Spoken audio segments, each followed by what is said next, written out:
The scars of the war were pretty too obvious. In this edition, we take you through the trajectory of the war. Welcome to this edition of Back in History. Liberia is a country on the west coast of Africa. It shares boundary with Sierra Leone, Guinea, and Ivory Coast. It also shares boundary with the Atlantic Ocean. Unlike many other African countries, Liberia is comparatively a small country. It covers a land area of 43,000 square meters and has a sizable population of barely 5 million people. Historically, Liberia had been occupied for several years by indigenous people until their population was increased between 1822 and 1861 by the arrival of thousands of freed and free-born African Americans, along with Afro-Caribbeans who relocated to the country. Their relocation was a project of the American Colonization Society, which believed that Black people would face better chances for freedom and prosperity in Africa than in the United States. The journey of nation building then began, and Liberia witnessed development in various aspects and benefited immensely from donations from abroad. Unlike several other African countries, Liberia witnessed growth and development much earlier. It was comparatively a peaceful country, and the people there were easygoing. The cultural milieu of America and the Caribbean, where the majority of them had come from, was replicated in Liberia. There was harmonious coexistence. There was dignity of labor. There was everything going on fine in the country. Liberians could only hope for a better future. There were periodic elections for the election of persons into the various political offices in the country. But for more than 100 years, only the Americo-Liberians were elected into the office of president. No Aboriginal Black person ever occupied the office of president. This jinx got broken when Master Sergeant Samuel Doe led a violent coup that removed President William Tolbert from the office and took over the reins of power from him in 1980. Sadly, President Tolbert was killed in the coup. President Tolbert was Americo-Liberian. The assassination of President William Tolbert seems to have introduced violence into the hitherto quiet and peaceful nation of Liberia. Several Americo-Liberians were offended by the assassination of President Tolbert. Master Sergeant Samuel Doe moved on with his administration and governed for a number of years until he began to face stiff opposition from within and outside the country. Most of the people that battled him from outside were Liberian citizens who took up arms against his government. One of such persons was Charles Gankay Taylor, himself born of an Americo-Liberian father. At the initial stage, Charles Taylor had no issues with Samuel Doe. In fact, he worked closely with him. It is reported that Charles Taylor was a strong supporter of the 1980 Liberian coup d'etat that was led by Samuel Doe. For his show of support to Samuel Doe's government, Charles Taylor was appointed to the position of Director General of the General Services Agency, GSA, a position that put him in charge of purchasing for the Liberian government during Samuel Doe's presidency. His relationship with the government of Samuel Doe went on smoothly until 1983, when Samuel Doe fired him on allegation of embezzlement of an estimated sum of $1 million. Taylor was set to face trial, but he escaped and ran to the United States of America. Taylor was however arrested in the United States by two deputy marshals in Somerville, Massachusetts in May 1984 on a warrant of extradition to face charges of embezzlement of $1 million, which arose during his tenure as the Director General of the GSA. In the course of his extradition proceedings, he was detained in the Plymouth County Correctional Facility. On September 15, 1985, Charles Taylor escaped from jail along with 4 other inmates. Taylor then disappeared from the United States. Taylor resurfaced in Libya, where he took active part in militia training. At that time, Muammar Gaddafi was the supreme leader of Libya. Gaddafi was a revolutionary figure, and throughout his tenure as the leader of Libya, Gaddafi was a strong supporter of persons with revolutionary tendencies, especially those who were determined to rebel against the government in their home countries. Gaddafi provided military training, financial and logistical support to such persons. Charles Taylor thus had no difficulties enlisting the support of Colonel Muammar Gaddafi. After gaining sufficient militia training and having the backing of Gaddafi, Taylor moved from Libya to Ivory Coast. His intention for moving to Ivory Coast was to enable him stay closer to Liberia. His mission in Ivory Coast was for him to embark on a clandestine recruitment of young and vibrant men that will move with him into Liberia and launch an attack against the government of Samuel Doe. To realize this mission, he founded the National Patriotic Front of Liberia, NPFL. He made a lot of recruitment. Some of the persons he recruited were persons who were unhappy with the government of Samuel Doe. He drilled them in physical training and in guerrilla warfare tactics. In December 1989, Charles Taylor and his men moved from Ivory Coast into Liberia across the border and launched an attack to overthrow Samuel Doe. Samuel Doe fought back with his men. Casualties were recorded on both sides. The fighting became intensified by the day, and the number of casualties involving even the civilian population increased by the day. Taylor was funded largely by Gaddafi, while Samuel Doe fought with state resources and Liberian soldiers.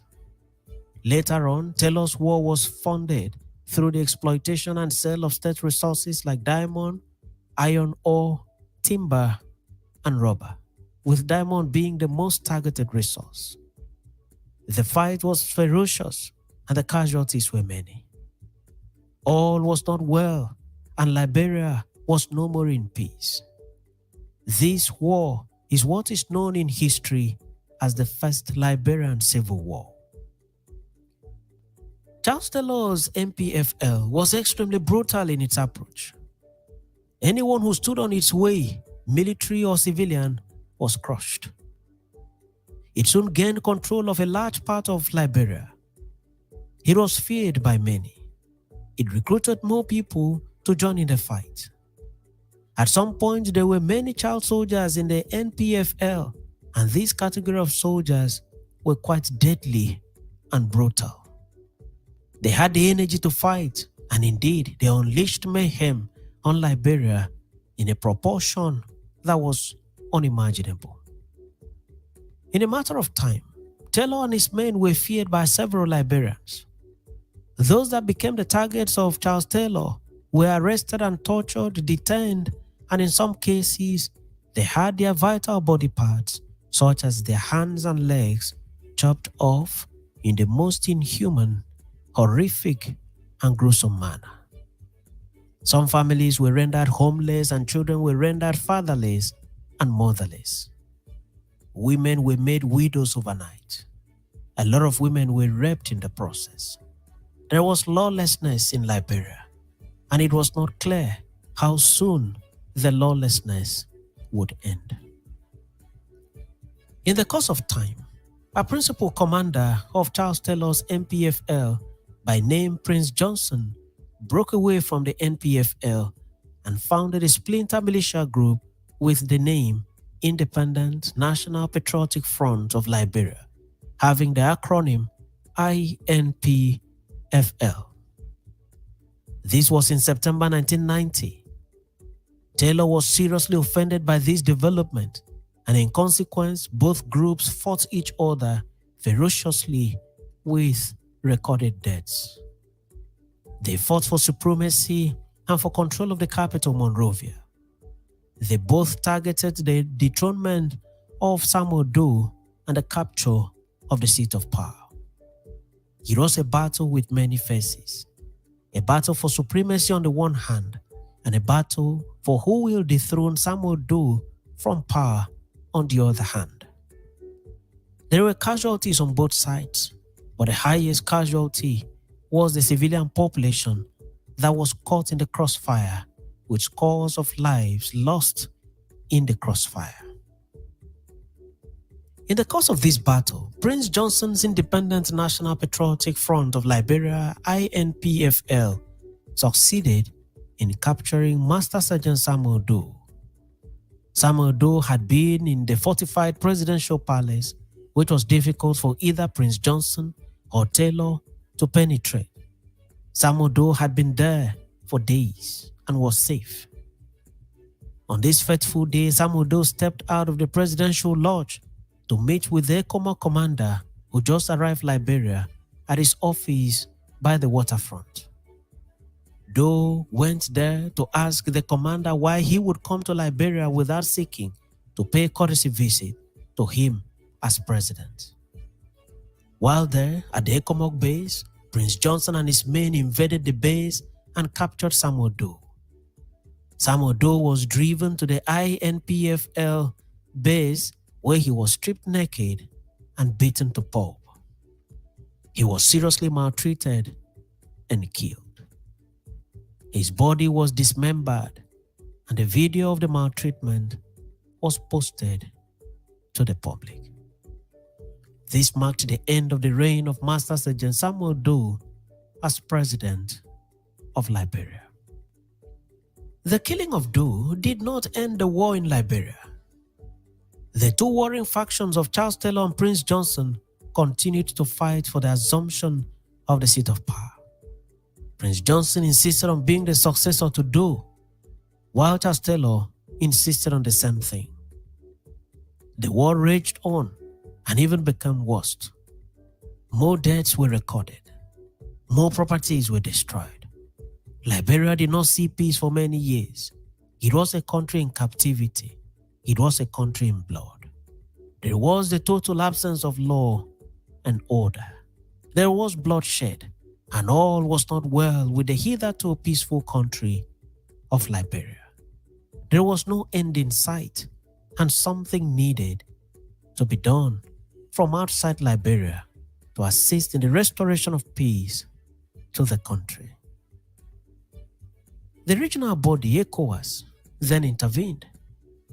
They called for a ceasefire to no avail.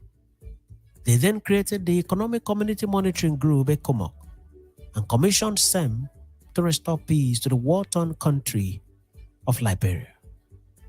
ECOMOG was made up of 4,000 troops drawn from Nigeria, Ghana, Sierra Leone, the Gambia, and Guinea. ECOMOG's presence in Liberia was a big relief to the people, as they assisted immensely in restoring a measure of order to Liberia. They succeeded in bringing Taylor and Johnson together for dialogue towards the cessation of hostilities in the country. Several peace meetings were held outside Liberia with Johnson and Taylor in attendance. Most of the meetings, however, failed. ECOMOG intensified efforts on the two warring leaders, and in a meeting held in Banjul, Gambia, an agreement was reached for the formation of an interim government of national unity. Dr. Amos Sawyer was appointed as the leader of the interim government, with Bishop Ronald D. of the Liberian Council of Churches as the vice president. The interim government was to see to the conduct of election and transition of power to democratically elected government.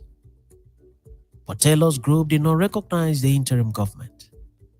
In just a matter of days, hostilities resumed, with Taylor's men on the rampage.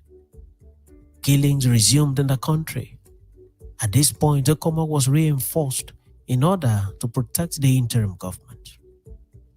The interim government was able to establish authority over most of Monrovia, but the rest of Liberia remained in the hands of the NPFL or local gangs. Indeed, peace was still far from Liberia. It was still a country in disarray. It was still a country soaked heavily in blood. On 15th October 1992, Taylor and his men launched an assault on Monrovia, the capital of Liberia, with the code name Operation Octopus. They held the capital hostage for not less than 2 months. It was only by the combined efforts of troops of ECOMOG that Taylor and his men were pushed back beyond Monrovia's suburbs. In 1993, ECOMOG brokered a peace agreement in Cotonou, Benin Republic. Even this did not last. Hostilities were renewed in May 1994. In all these, ordinary Liberians bore the greatest brunt. Thousands of ordinary people were killed, while others were maimed and rendered homeless. In June 1994, the humanitarian situation in Liberia had become deeply concerning and disastrous, with about 1.8 million people in need of humanitarian assistance. Humanitarian agencies were ready to offer assistance, but the situation in Liberia was so bad and so risky to allow for effective distribution of any such assistance. Fighting raged on, and Liberia remained a country in need of serious intervention. The factional leaders refused to lay down their arms. Liberia had seen many years of war and had fully become a war-torn area with all the negative consequences of war. Every known fundamental human right was broken. ECOWAS and ECOMOG did not, however, relent in their efforts to restore peace to Liberia. They did this at a cost, as ECOMOG also lost several soldiers. The United Nations also got involved. World powers also sought the restoration of peace to Liberia. In August 1995, the main factions in the war signed an agreement to end the war in the whole of Liberia. The peace accord was largely brokered by Flight Lieutenant Jerry Rawlings of Ghana, and in a conference sponsored by ECOWAS, the United Nations, European Union, and Organization of African Unity, Charles Taylor agreed to a total ceasefire. Just when Liberians believed that the war had totally ended, heavy fighting again broke out in April 1996. Scores of lives were again lost. Monrovia was heavily destroyed. In August 1996, however, the battles were suspended, leading to the signing of the Abuja Accord in Nigeria. It was then agreed that elections should be conducted in the country to elect a new set of leaders. Preparations were made for the conduct of election, and in July 1997, elections were held simultaneously for the presidency and National Assembly. Taylor and his men won the election by 75% victory margin over and above 12 other candidates. No other candidate won more than 10% of the votes. It was alleged that the election was widely rigged and that Charles Taylor and his men exerted so much intimidation on the electorate, who voted under an atmosphere of fear. At some point, the electorate opted to vote for Taylor for peace to reign. They feared that should anyone else win the election, Taylor and his men will not accept the outcome and violence will still continue in Liberia. There was a popular slogan at the time in Liberia which went thus, quote, "You killed my mama, killed my papa, but I will vote for you," end of quote. This type of election slogan could only come from people who lived in fear. Charles Taylor won, and on 2nd August 1997, Ruth Perry, chairwoman of the ruling Transition Council, handed over to Charles Taylor as the 22nd president of Liberia. This brought to an end a long-drawn session of hostilities in Liberia, at least for a moment.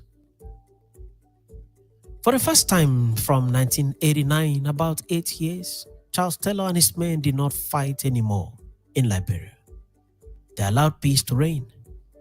Liberians that had left the country began to return to their homes.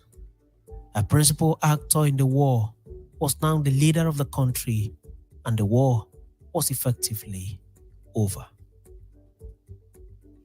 The First Liberian Civil War was one of the bloodiest wars in the history of Africa. From 1989 to 1997, the war had claimed more than 300,000 lives, and properties worth millions of dollars were destroyed. Millions of Liberians were displaced and rendered refugees in neighboring countries. Children were recruited into the war and given arms to fight and kill. They became radicalized in the most destructive way. The economy of the country was ruined by centrifugal forces that fought relentlessly to have control of Liberia and its resources. The war was horrific, inhuman, and devastating, and ended with scars which were visible both on the physical state of the country.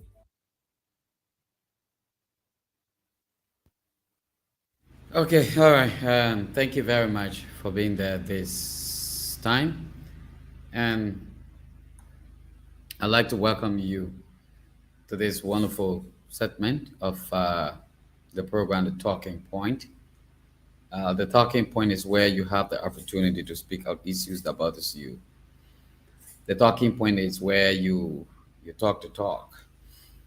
And we will be going over to bringing you information from our correspondent tonight from across Liberia. So whatever you're doing and however you're doing it, I'd like to say good evening and good evening. At this point, we will now begin to move on. I pray we have Henry Minor tonight. Uh, that will be giving us information from Montserrado County, where we'll be able to move on here tonight. So we're now going across the country to get our correspondent giving us information from the various county. Henry Minor is our correspondent there in Bensonville, rural Montserrado. So let's now go over to him to get him here tonight. Good evening, Henry. How are you? Yes, good evening. Good evening to the women around the world. Henry, you have to be a little bit audible, please. Yes, I'm saying good evening around people around the world listening to my voice this evening. Welcome to the program, Henry Minor. What's happening in Bensonville? What's the latest news in Bensonville, Montserrado County? Yes, thank you very much for the opportunity given me on this program tonight, on this platform. So I've been up for some time due to some technical problem, but for a lecture tonight, and the issues on ground is that the development here is that I told you the last time about the roofing of the trade school that is being built here, but it have come to a standstill for some reason that materials are yet being purchased, but it was done halfway where people were happy, but then we are hearing different views that why is it that the people are not continuing this project, though it is being continued in another on another side, like building new buildings, putting down new structures. But the roofing of the first structure is where people are having this feeling because they were happy all around when they saw the first thing being put on the house, but it went halfway and then being stopped. When I asked some workers, they said that material had not yet come, but in the subsequent time, this coming week, material will be the project roofing can continue in the Bensonville area, and and also try to reach around the Youthkian belt where the last time when Burger Rats, and I saw some old iron door been reinstalled to where the Burger Rat to take the material out. As we know that place is ongoing renovation for youth to be there for some training purposes. So as of now, this is the development that we have here in rural among Sorado, particularly in Benton City, at the project site here at the GRZ construction company. Thank you very much, Henry Manon, for being a part of our program tonight by reporting from Bensonville, rural Montserrat. It's my pleasure. Henry Manon is our correspondent there in Bensonville. Let's now see whether we can go over to Bomi County and bring you Mohammed Sharif. Mohammed Sharif will be telling us tonight what is happening there in Bensonville City. Not Bensonville, but Tottenham City. If you're just joining us, I'd like to say welcome. My name is Sheku Koroma, and I'm here tonight, Blaze Communication Network. Quickly, we'll now go over to Tottenham Bomi County. Mohammed Sharif is on the line. Good evening, Mohammed. How are you? Thank you this evening for joining Bomi on your platform. How is Bomi County? Welcome. Go ahead. Yeah, thank you. Bomi is fine. Bomi is relatively fine, except for the issue of Western Cluster, where citizens continue to sketch on the issue of the revaccine or revisitation of Western Cluster MDA. Is a kind of issue, as we speak, within Bomi County is raising serious concern that need the intervention of the Bomi Legislative Caucus, including the labor ministry, to come in and ascertain to rather know what is happening with the operation of Western Cluster, because some they are coming in, there are lots and lot of aggrieved citizens continue to govern themselves in order to request the revisitation of the Mineral Development Agreement, including the memorandum of understanding of this company coming into Bomi County and their operation. Have you have any idea on what are some of the agreements that has been embedded in the MDA between the people of Bomi County, Grand Cape Mal County, and that of Western Cluster? And so Western Cluster, the name Western Cluster is a combination of names, because you have Vendetta and another company called Shitadel, to be if my memory can set me right. But they are a combination of names make the name Western Cluster. And two, when you to go visit the Mineral Development Agreement, you talk about the coming in of Western Cluster into Bomi County, especially Vendetta. They came and they did their geographical survey within the region, and they should be operating in Grand Cape Mal County and also in the Green Forest in Babodo County, and that of Bomi County, where you have the mound where you have the former Blue Lake, and where they started their operation. So they came out with the name Western Florida, because they will not just be operating within Bomi County according to the first agreement that was signed in 2011. But then when they came back, in 2022 or 2022, when they came back, they decided coming up with the name again, Western Cluster, and to already continue with the first MDA that was being signed. They want to go through the memorandum of understanding, the re-sign the memorandum of understanding that call for, then using the role, as far as you talk about the commercial role, the quota, that people use, commercial driver use and private driver use. So for that, they requested the government of Liberia to ensuring that they can use the rule for 3 years, and also bring in, high employment rate for citizens in this region.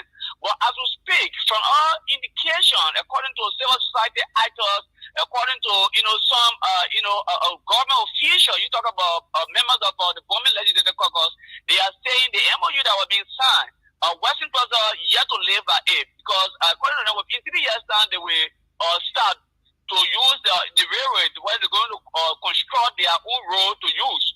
But since they came, as we speak, since they are a year plus now, they're going to 2 years, citizens in the country, you have to observe even the start of the railway. Yes, and also the citizens themselves, citizens in Bomi County, you have to have a high increase in terms of employment. So it's something that prompted the citizens. Check, there are a lot of citizens in Bomi County every day and night calling for protest. We make sure recent where you have the Bush King, that's the traditional Bush King, which Liberian call the country devil, took over the main compound of a Western Plaza for 2 days, and it jeopardized the entire operation of the company. And you found the primary other people, including the Minister of Internal Affairs, Destiny, other people that are part of the tradition, they were able to calm the situation. But as we being told, even tomorrow there will be other grouping coming up for themselves, concerned women of Western Plaza. They are coming out with another protest. So it's something that the Minister of Internal Affairs, Ministry of Labor, and that of the traditional council of Bomi County and the Bomi Legislative Caucus need to come in to rather revisit the MDA, because agree citizens continue to call for the revisitation of this MDA. That's the Minister Development Agreement. Besides this issue of the Western cluster, has there been any other things that will be captured to be brought to the people attention of Liberia this wonderful time? Except the issue, this hurubaru that continue to exist, between the executives of the National Civil Society Organization and some group calling themselves the Agreed Civil Society Organization of Bomi County, with that of the current head of the CSO within Bomi County, Mr. Thomas Washington. This issue of hurubaru continue to escalate in the county, where they're calling for the immediate dismissal of Thomas Washington on the five counts that were presented to the executives of the National Civil Society Organization at the nation's capital. Check, this issue has raised a lot of concern, and as we speak on a daily basis, there are a lot of people continue to call for the immediate dismissal of Mr. Thomas Washington. Thank you very much tonight, Mohammed Kamara. Let me thank you for joining Bomi County on Blaze TV and radio, especially you talk about issues confronting Bomi County. It's always my pleasure joining you on your platform. Mohammed Sharif, thank you very much. You just listening to Mohammed Sharif from Bomi County. What's happening in Grand Bassa County? We heard that the university in Grand Bassa County, the legislative caucus intervened ahead of February 24th because there has been a plain protest for the university students. On what ground? Correspondent there, Musa A. Musa, should be giving us information tonight from Grand Bassa County. If you're just joining us, I'd like to say welcome. This is the Talking Point on the Blaze Communication Network. My name is Sheku Kuruma. Gibson Jeru is the host of this program. He's there in the United States of America, and I am here in Liberia. As soon as we get him, Alexander Musa from Grand Bassa County, we'll definitely let you to know what's happening there. But just in case we don't get him, we'll be going over. Okay, then we have Alexander Musa now. He's on the line there in Grand Bassa County. Alexander, how are you tonight? Yeah, let me say hats off to our followers. Evening, good night to all of you in the studio. I'm much better, and I'm grateful that I'm live this night. Few days ago, you reported that a group of people under the banner of the Grand Bassa University students from the campus plan to have a protest on the 24th of February 2024. Right now, you say count has been restored at the Grand Bassa University campus as the Bassa Legislative Caucus intervened ahead of the February 24 graduation. What do you mean by this? So you're quite correct. 2 weeks down, some staffers of the Grand Bassa University being on the verge, and they are prevented or blocked. The president, the comptroller, the vice president for administration, and other people that believe in hierarchies of accessing the campus, which are slow activities of the university. in terms of progress. So based on that, the caucus was written, and today, surprisingly, all 7 members of the caucus, the 2 senators and the 5 representatives, were here attending at the Buchanan City Hall in order to resolve the issue pertaining of salary disparity, denial of a war at the university campus, prevention of having preference ethic committee at the university campus. So they met today at the Buchanan City Hall, and the president pro tempore of the Liberian Senate, who was a senator of Grand Bassa County, was here attending. We also had the likes of Milton Bozogafine, Goswa, Joe, Tipenen Banks, and Asif Bani, and the rest of them here attendance today. The 7 of them, like I said, of the county, 5 electoral districts, 5 representatives, 2 senators were in attendance, and they met with the agreed record of the university. They told them that the graduation is on hand on the 24th of this month. And so this president who cannot allow him to relieve himself because graduation is beyond close. So when that happens, it means it will take time to have graduation. So as such, with the issues expressed, some of them are genuine issues, like salary disparity. You have somebody having BSc earning 450, 500, and now they have BFBC earning 250, 175. Is a great issue. So as such, that way, after graduation, when the current president, Joseph Newman Boakai, had done appointment of president of the Grand Bassa University, to go about to address the salary disparity and other issues that you have raised. But as it stands now, that's the reason to have the graduation. And so the aggrieved workers headed by Mr. Robert Ellis, who is in charge of the education department, all of them alluded to ANC to see how best they can go about to have the graduation on the 24th. Afterward, they go down the round table to discuss issues surrounding to their grievances. Thank you very much tonight for letting us know what's happening in Grand Bassa County. Thanks for having me. If you're just joining us, I'd like to welcome. My name is Sheku Koroma, and this is the program, The Talking Point. On this note, let's now see whether we can go over to. Let's now see if we can go over, but let's take a very quick break right here tonight. A very quick.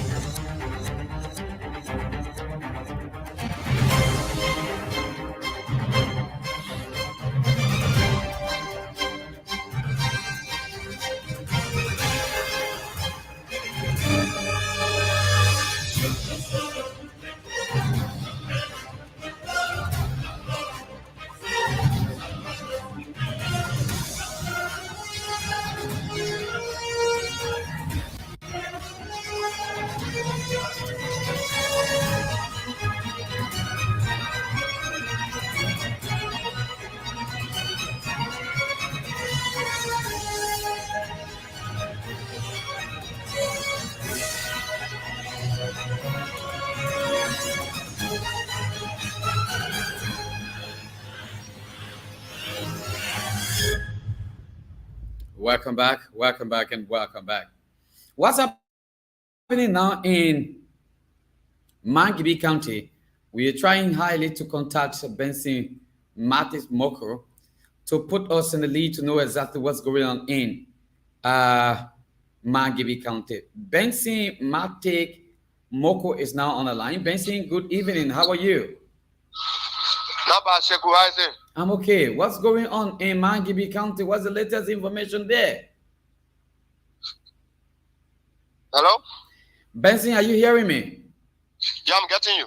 What's the latest in Mangibi County? Well, Sheku, thanks for joining me from Mangibi, and it's a pleasure being on the radio again this evening. Calling it today, we been around because our colleague Patrick Wisse. It has not been easy for us. I think you can hear my voice. We left from here today, went to Monrovia where we met with his family, and we had a family meeting after the discussion today. Accordingly, on next week, one of Liberia promising journalists will be laid to rest in Patrick Wise will be laid to rest on next week Saturday, according to what we discussed today. So I was not ready in the country today to provide further information, but hope to be back strong on Monday for regular activities. Thank you very much, Benson. Thank you very, very much. Benson Martis Moko there. We now see whether we can go over to Bapolo County and bring you Henry Boluma, who will be standing by tonight to tell us exactly what's happening in Bapolo County. The fact that Henry Boluma happened to be, in fact, the station manager of the radio station in that county. As soon as we receive him tonight, we'll definitely bring him over to you so that you hear what's going on in Bapolo County. Folks, if you're just joining us, my name is Sheku Koroma, and this is the program, The Talking Point, Blaze Communication Network. We broadcast right here from Monrovia and are linking up with Top FM in Zuedru, Grand Jide County. Still trying to get Henry Boluma, and as soon as I get Henry Boluma, I will definitely bring him over to you. Henry Boluma is now on the line. Boluma is on the line from Bopolu City.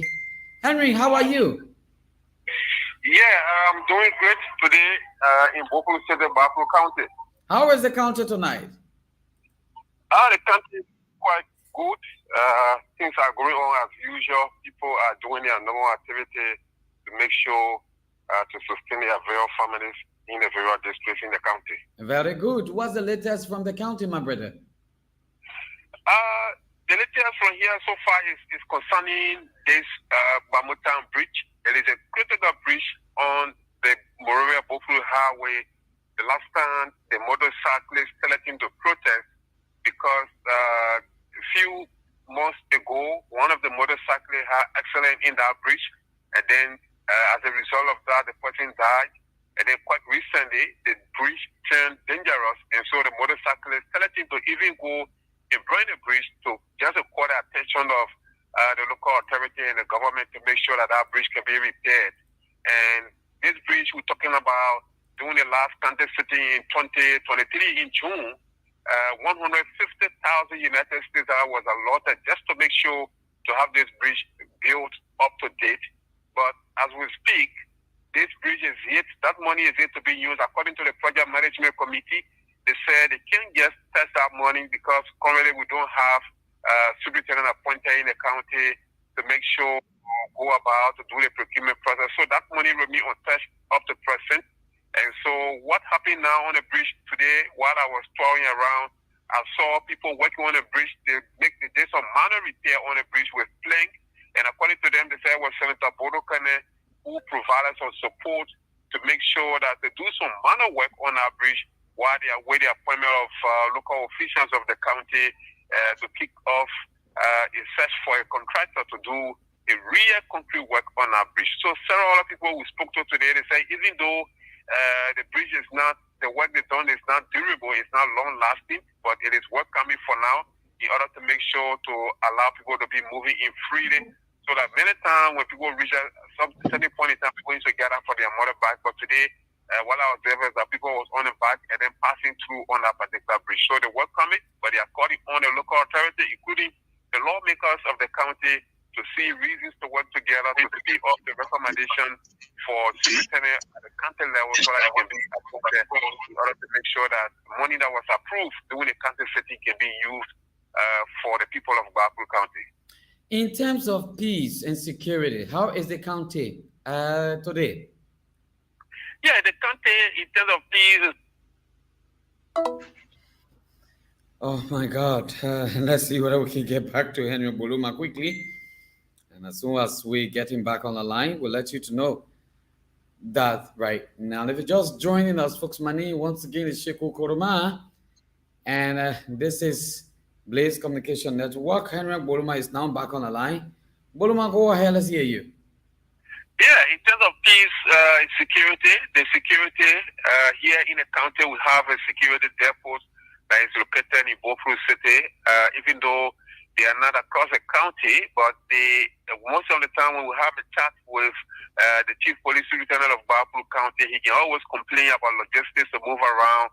He can always complain about the issue of manpower to be deployed at a very critical point in this part of the county. Bapuru has a border with the Republic of Sierra Leone, and that place normally is just vulnerable.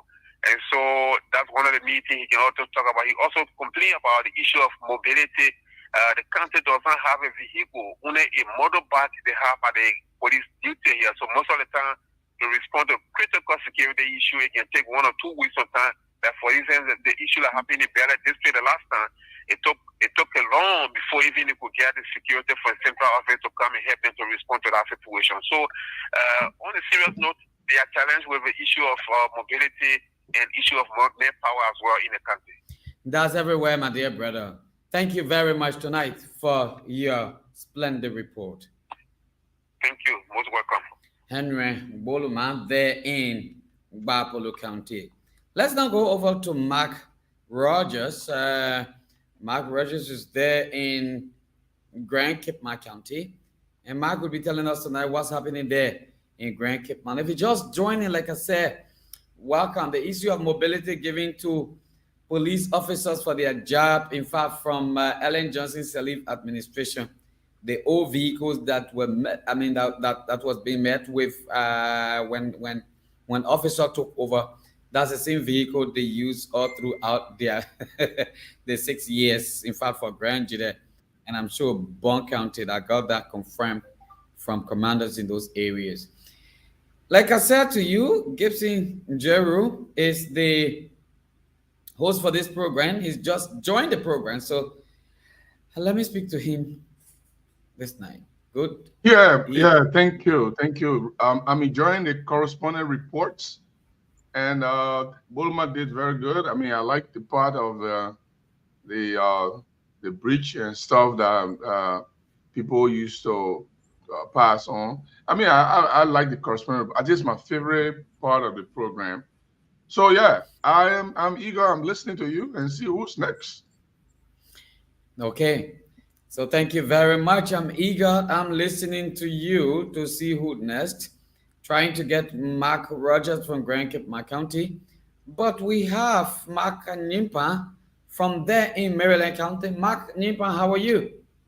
I'm doing great, and thanks so much for joining Maryland County at this time, Chief. Nyimpa, let's hear from you. What's going on tonight? Well, tonight in Maryland County, Playboy District to be specific is very cool. As the representative of District 2, Maryland County is currently in the district.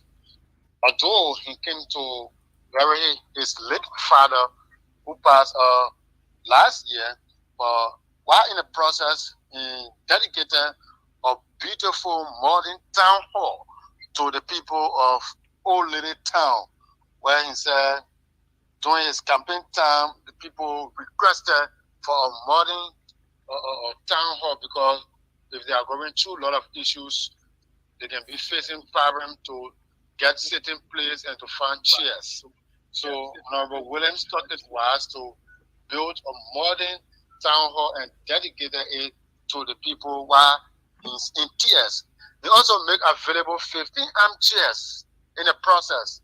And he said 15 armchairs cost $215 USD, while the town hall construction process took 10,000 USD.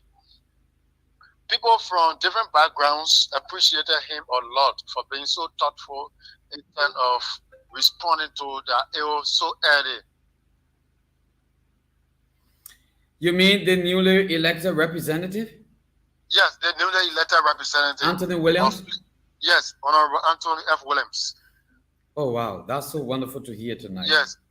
After donating a beautiful Land Cruiser Jeep to the people of Playboy District at the Playboy Health Center, he donated a beautiful Land Cruiser Jeep ambulance to be used throughout the county and focus on Playboy District.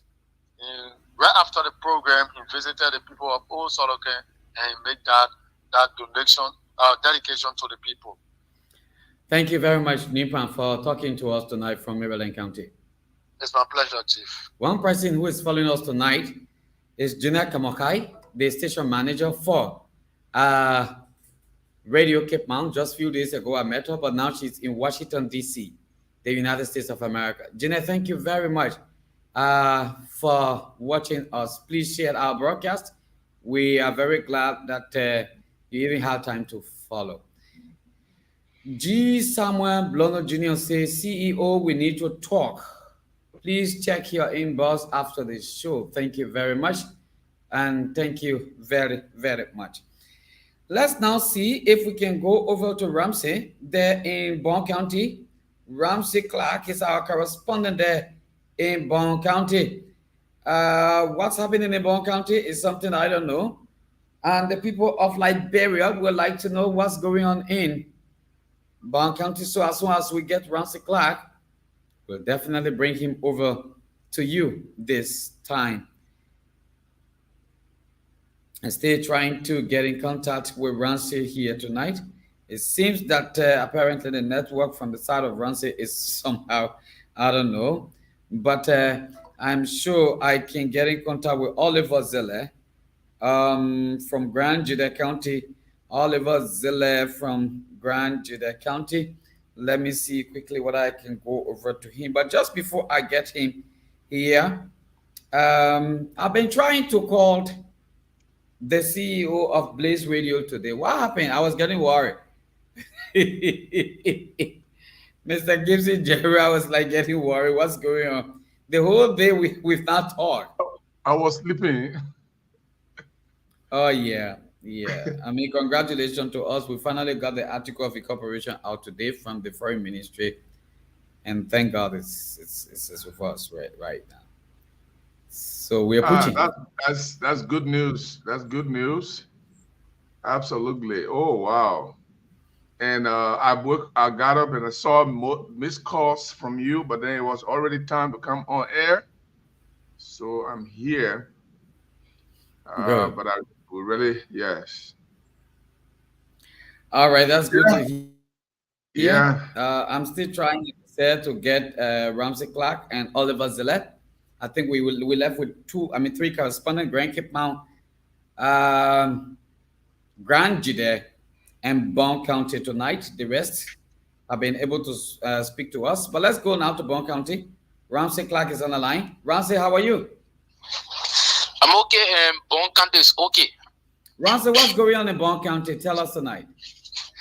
Well, there is a concern at the moment as relates to MPP withdrawal from the Coalition for Democratic Change. Mm-hmm. Yesterday, the national chairman of MPP, George Sylvester Mobile, appeared on a local radio station in the county.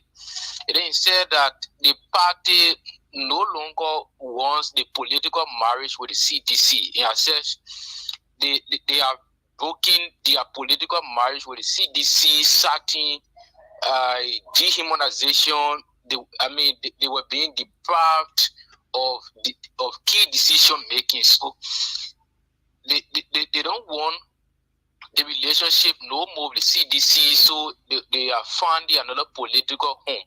But as it stands, a report from the former vice president Joao Tiller. The vice president said the information, the information provided by the national chairman of the party is not true. She's not in the know. She's not aware. That's a controversy right now in the country at the moment because people want to believe what the national chairman said, and other people are saying, why would national chairman come up with information that is not in information that the vice president had not consented, and then he appeared on the radio and they provided the information. So there where the controversy lies at the moment. Okay, I think I followed that this afternoon on the social media, and the former vice president Joel Hal Taylor debunked with a very strong statement that the coalition between the CDC and that of the NPP stays very tall. What else do you want to let us know before we take a leave of you tonight, Ramsey Clark? Well, that's a major concern right now in the county because citizens in the county have greeted that with mixed reaction. Some are on the side of the national chairman of NPP, and some are also on the side of the former vice president. But as it stands, unlike the situation involving the NPP and CDC, the county is okay at the moment. People here are doing their normal activities, and peace, peace is in the country. Everybody, moving about, doing their normal activities. So the country is okay. Thank you very much, Ramsey Clark. Let's see what we can now fly high again once again to get Mark Rogers on the line there from Grand Cape Mark County. Mark needs to tell tonight what's actually happening in Grand Cape Mark County, as Mohammed Sharif from Bomi County have just told us that protests, if not careful, will be on the way between the Western cluster people and that of the citizen of Bomi and Cape Mount, because some sort of issues from the MDA has been overlooked and not really been looking at. So once again, we're going to try to go over to Grand Judah County and be able to speak with Oliver Zeller. He needs to tell us the very strong hold of the CDC and a very tight position right now of the opposition. Whatever you think of is the Southeast with Grand Judah County. He needs to tell us exactly what's going on, most especially right after the burial of the late Representative Ira Madison Graham. Oliver is not coming on tonight. I don't know what's going on. Good. Oliver Zeller is now on the line from Grand Judah County. Oliver, how are you tonight? Yeah, I'm good, sir. Thank you ever so much for joining Grand Judah County. How's everything, Chief? Very wonderful. Tell us what's going on in Grand Judah County tonight.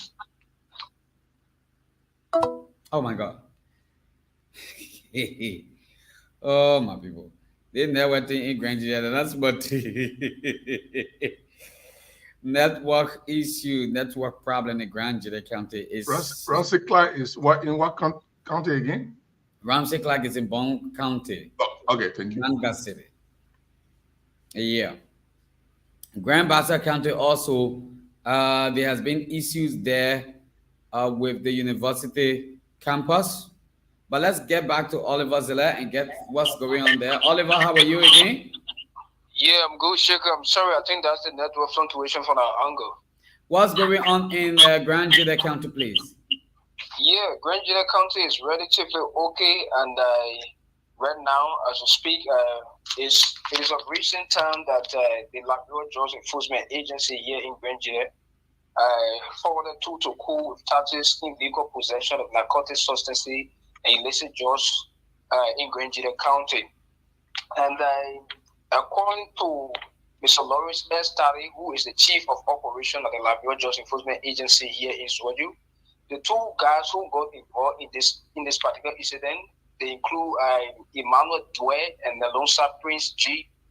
According to him, he caught them with kush, and the kush worth 18,000 Liberian dollars. And they were forwarded to the Ministerial Court. That was some part of yesterday because of this act. According to Emmanuel Dwyer and Prince Gay, in an interview with them, they admitted that they admitted to the commission. And according to them, they were carrying kush from the Batajan, that was between the Batajan gold mining camp. But they were arrested by the LDEA at the 5, and that was on Friday, February 9. Besides the issue of the kush story, which we looked at last night on the talking point with serious emphasis, what else do you think that worth bringing to the attention of the global tonight? Hello? Are you getting me? Besides the issue of the kush story, what else do you think that needs to come to the attention of the globe tonight? Thousands and millions of people listening across the world. Yeah, everything in Grand Judah County is on course. It's only the issue of speculation that came out of recent time that has to do with when other Grand Judah was saying that the late Honorable Ira Madison grave was actually buzzed by unknown personality, but later this evening we actually invited one Fred Blay, who happened to be one of those 4 men who are taking care of Honorable Iwa Madison on the late graveside, and he provided a clarity information that the information that was speculated, it was far from reality. Everything is on course. They have not been attacked by any other individual, and according to him, the reason of which they chose to do so because similar thing will actually, actually happen in Grand Juda County, where one Richard Red, who happened to be one of the stakeholders, he died, and his graveside was bossed. Other people went and took off the casket and other valuable materials. So these are some of the reasons of which they chose to actually take care of the graveside of the late Honorable Iwa Madison Grill. So far so good. Everything is on course. We are still observing activities here in Grand Juda County. The only thing is that right now, secondly to what I just provided, is the aspect of the by-election. As you may be aware, Liberia have officially declared vacancy in Grand Juda County. So we have had several sons who have so far come out to declare their intention. The lack of one Lai Joe right now have openly declared his intention.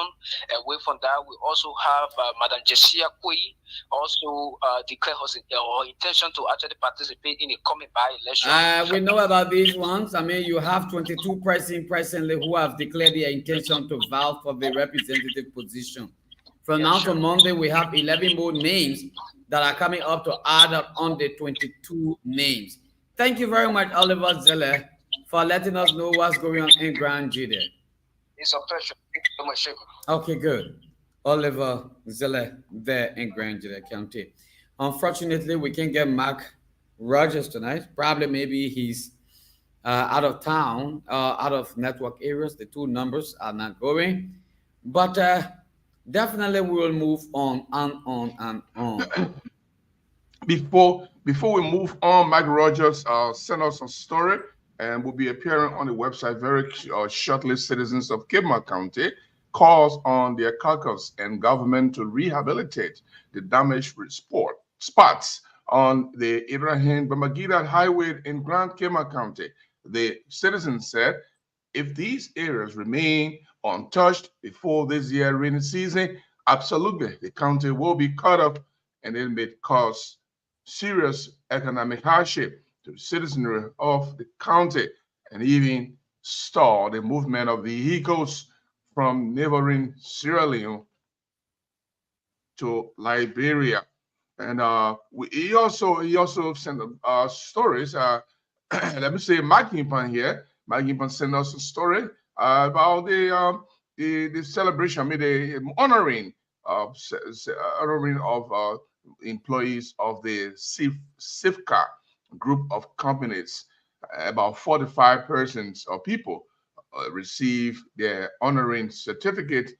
15 others receive their retirement certificate. And we just wanted to say that before we can go back to Sheku to continue. And Sheku, do you have anything still? Anybody still coming up? Yeah, only Mark Rogers, but we can't get him. I'm sure he's out of town tonight. Okay, we just want to remind everybody that the man called Prophet Key by his nickname, Nayapuma Opa Yezien, he has been released by the Monrovia City Court. Remember, he was sued for $1 million by Judy Andy because, according to him on his show on Facebook, that Judy Andy was having sex with all the men, including the president, before she can get any job. So Judy Andy took offense. She felt that her name had been rubbed in the mud, and she filed a $1 million lawsuit against Prophet Key. He was she's asking for $5 million. She's asking for $5 million in general damages. She's also asking for $300,000 in punitive damages, and she's also asking for $250,000 for her attorney fees. We don't know. These are all U.S. dollars that she's requesting. Prophet Key lawyer was able to intervene at the Monrovia City Court, and he was released on it was released on the how what we call the personal recognition bond. I don't know, according to chapter 13, section 13.5 of the Criminal Procedure Law. So we want to keep an eye on this story because this is very important. And those of you, we don't need to introduce Prophet Key to you. He is the viral speaking Liberian I don't even want to talk about social media host who has denigrated and desecrated the names of women. He called that he called that politics. And all of us, I have been affected too. My wife has been affected. But we'll keep an eye on the lawsuit to see how far it is going.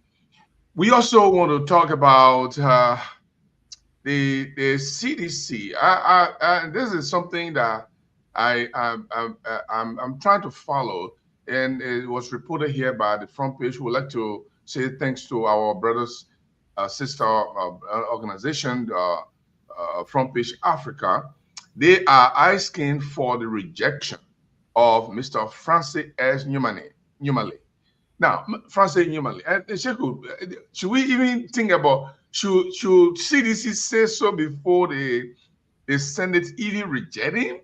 I mean, Nyumale is a man who said he was going to kill people and nothing was going to come out of it. And he was recommended to be nominated for the Minister of Internal Affairs. But the CDC is saying you can't put this kind of man in position. The CDC is saying that Nyumale, as minister, they're asking the senators to not confirm him because he have been flagged for their disturbing human rights records, prompting the CDC to call. The statement released today, CDC expressed deep concern over President Buhari's decision to nominate individuals with such troubling past, citing their histories of violence and disregard to human rights.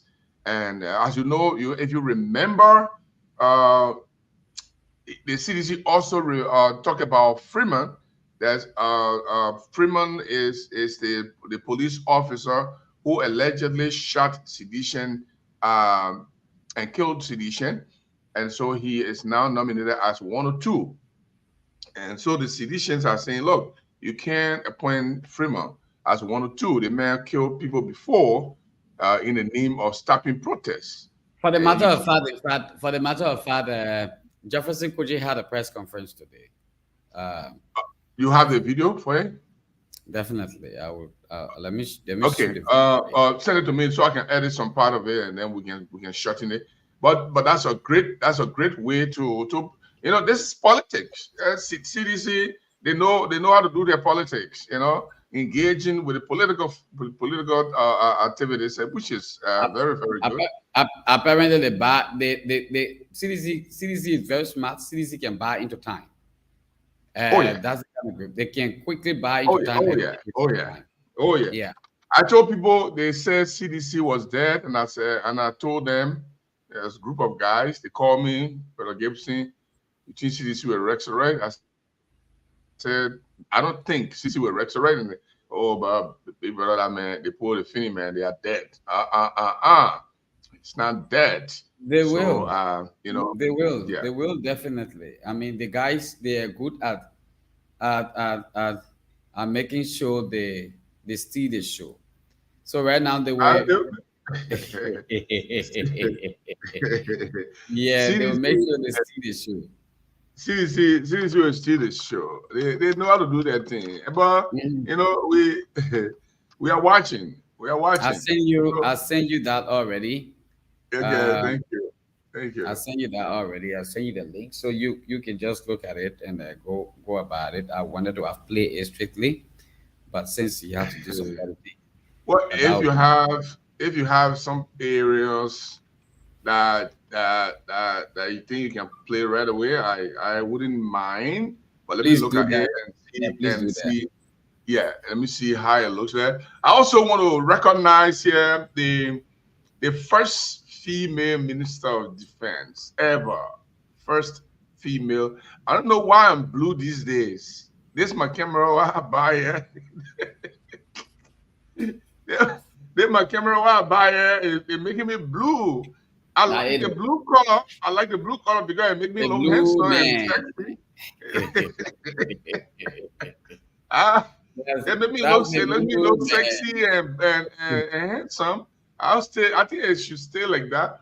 But let me show you the picture of Geraldine. I mean, guys, to be honest, man, yeah, she's the acting. I don't know whether she's being appointed proper, but she happened to be the acting right now. Yeah. What is the Sheku? What did you put up? No, I'm stopping it already. That's the video. But I'm stopping it already. Oh, okay, just hold on. Okay, so this is Geraldine.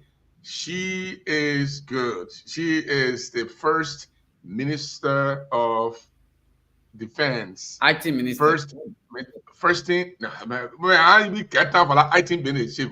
The one that Minister of Defense. Y'all let them poor women now. Man. No, I'm not. I'm the not. Woman is you get don't tell anybody say IT. Say I'm Minister of Defense, yeah. But yes, Sheku is right. She is the first person to serve in a position, even in an acting position. The first woman ever who is a military general. She's a brigadier general, and she's serving as the first acting defense minister. You know, I'm glad that people were brought Joshua appointed her to her position. She became I think deputy chief of staff or deputy commander. Yeah. And then she rose to the rank of a deputy chief of staff, I believe. And the chief of staff was retired, which is Prince Johnson, and she became IT chief of staff. And now Prince Johnson resigned as minister proper. And after he was confirmed, because of the women were behind him. And then she was, as IT chief of staff, she was definitely pushed to the minister because Zianga, who was the minister, was also retired. Joseph Paga can do something now. I can't imagine how the thing happening. Zianga removed, and God is just paving the way for this young, intelligent, beautiful, trained lady. And I saw some nasty comment on Facebook. I don't know, like, post something wrong with them. They just nasty to everybody all the time. Yeah. Before you even say anything, can we just say congratulations to Geraldine? Congratulations. Geraldine, gosh, congratulations. I'm getting information coming in. We are here. We protect your image, but when you do anything, we criticize you. I'm getting information coming in that Prince Johnson, in the soonest possible time, probably maybe in few hours or in few days, he will be appointed as the director for NSA. They should. I think he's qualified to be there. I think he's qualified. So if that information is correct, then I'll welcome that. Director of NSA. Director of NSA. I'm not blue again. I'm not blue again. Let me see you. I'm not blue again. You're not blue, man, but you just watch my boy.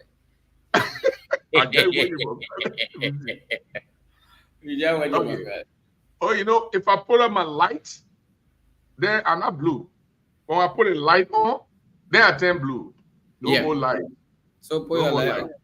Okay. I think my face is good like this. Yeah, it's okay. Man. Yeah. Right. You know, okay, so yeah, you know, I know we are waiting for our panelists will be coming very soon. Salif will be coming. Tosolo will be coming. You shared the link already with them? Yes, I already shared a link with them, and I believe they will be here. Is that I don't know if Agnes want to come in here and talk about. Look, if Agnes is there, can you bring her in so she can talk about what is happening at the Capitol? Is Agnes listening? Is she with you there in the studio? If Agnes is ready, no, Agnes is not here. Agnes is home right now. So if Agnes is ready, I mean, we can bring Agnes in. Let her just text me and tell me she wants to come in, then we can bring her in. Agnes, if you are listening, text Sheku, and she will bring you in. I would think you should come in on video. But if you think you can come in on audio, we want to hear something from the Capitol. What are the trending issues at the Capitol at this time? We want to talk about that.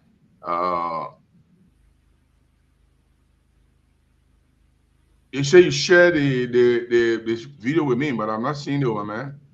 Yeah, please go to your messenger. It's on messenger. Oh, my messenger. Okay. I see. Okay, so I'd like to also say McGill was elected a few hours ago as the chairman for the Margibi County Legislative Caucus. Why? What happened? McGill continue to go up. I don't know. It look like it won't be any good thing, like bro. Just do some bad things, yeah. And McGill is enjoying the public sentiment. Yeah, Chego, you want to be good man, like you want to be good thing, like you want to get power and more position, like bro, just be bad man. Just be bad. You see my man there, you see McGill there. Yeah. See? Let me play except while we are waiting our people. Yeah, play, and let's see what we got here. My gracious.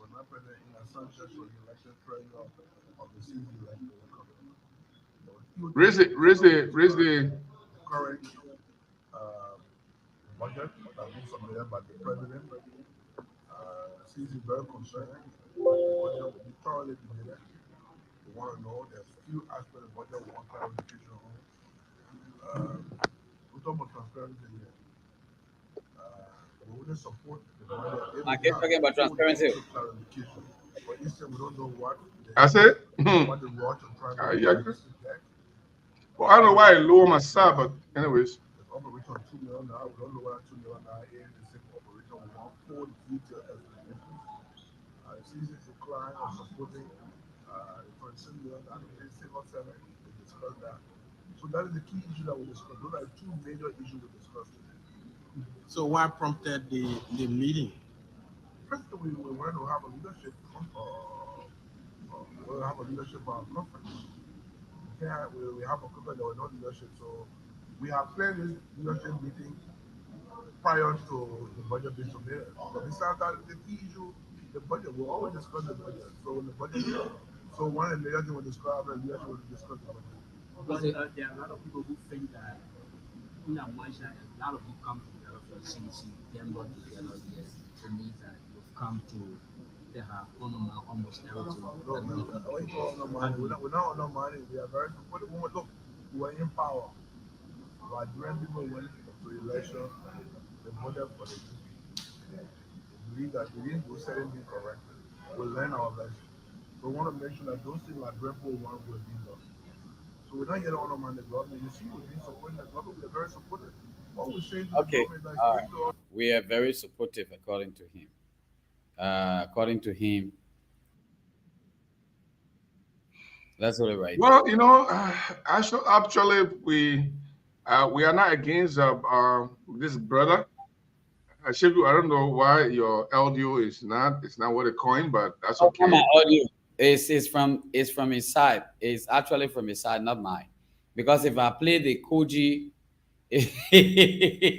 hello, I beg you, let you see. I hold your phone, Chief.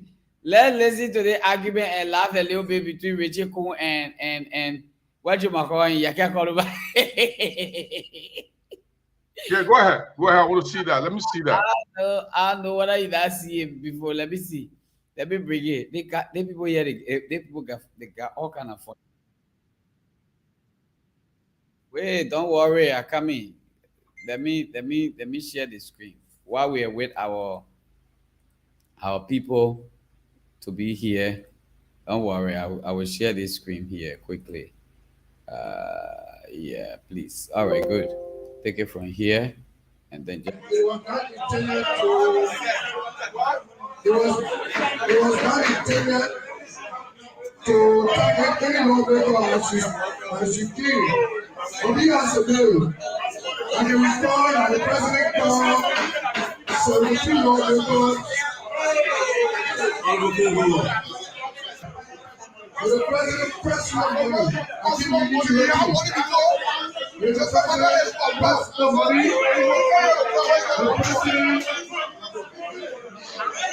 The president gesture. The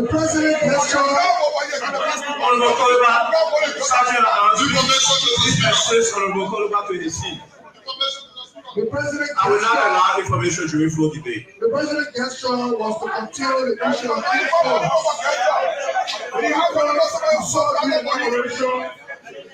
The former president led to one person dead. So the president was investing that such candidates you don't want such candidates to take place at the cabinet inauguration. So he decided to give 5,000 to each district. The district each celebration so they can remain with this district and celebrate. But the money will be channeled through the district leadership. The money was channeled through the district leadership.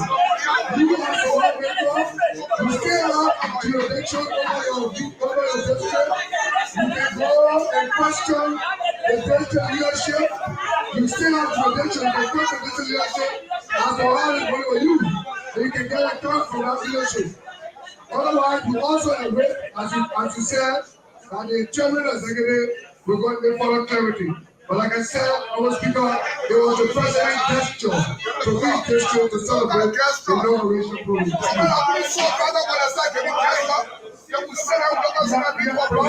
debate on this issue is closed. The debate on this issue is closed.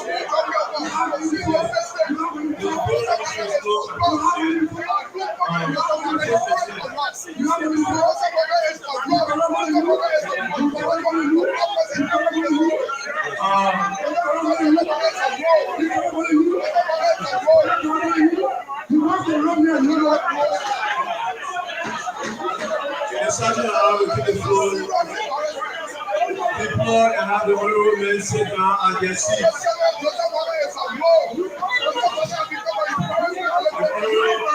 There must be a order. Please escort honorable Billy to your seat. Please escort honorable Billy to your seat.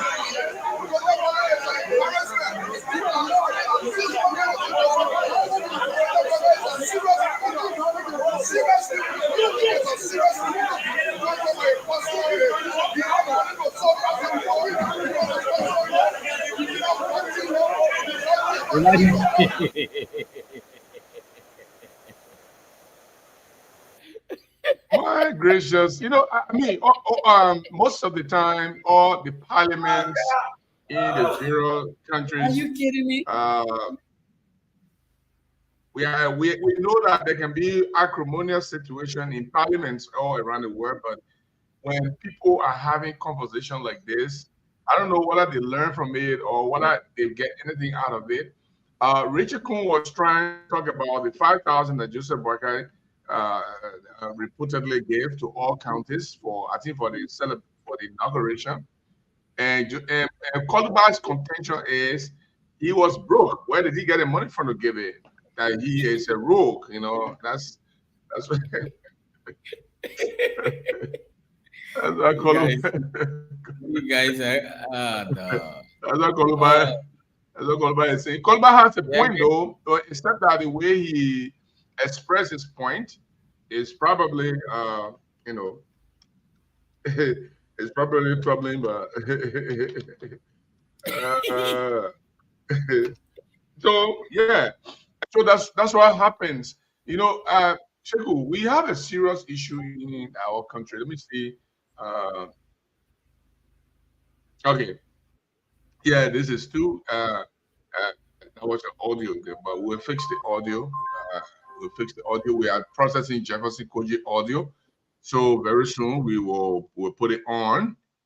It's almost done for me here. Okay, I think it is the video done. there. The video is there also. It's video. I got something here. But hey, today we want to talk about several things. While we wait for our guys, we want to talk about several things. today. We want to also talk about the additional progress in the appointment process that the president has made. We also want to talk about that. We also want to talk about major issue. That's what I want for Agnes to come. I want for Agnes to come.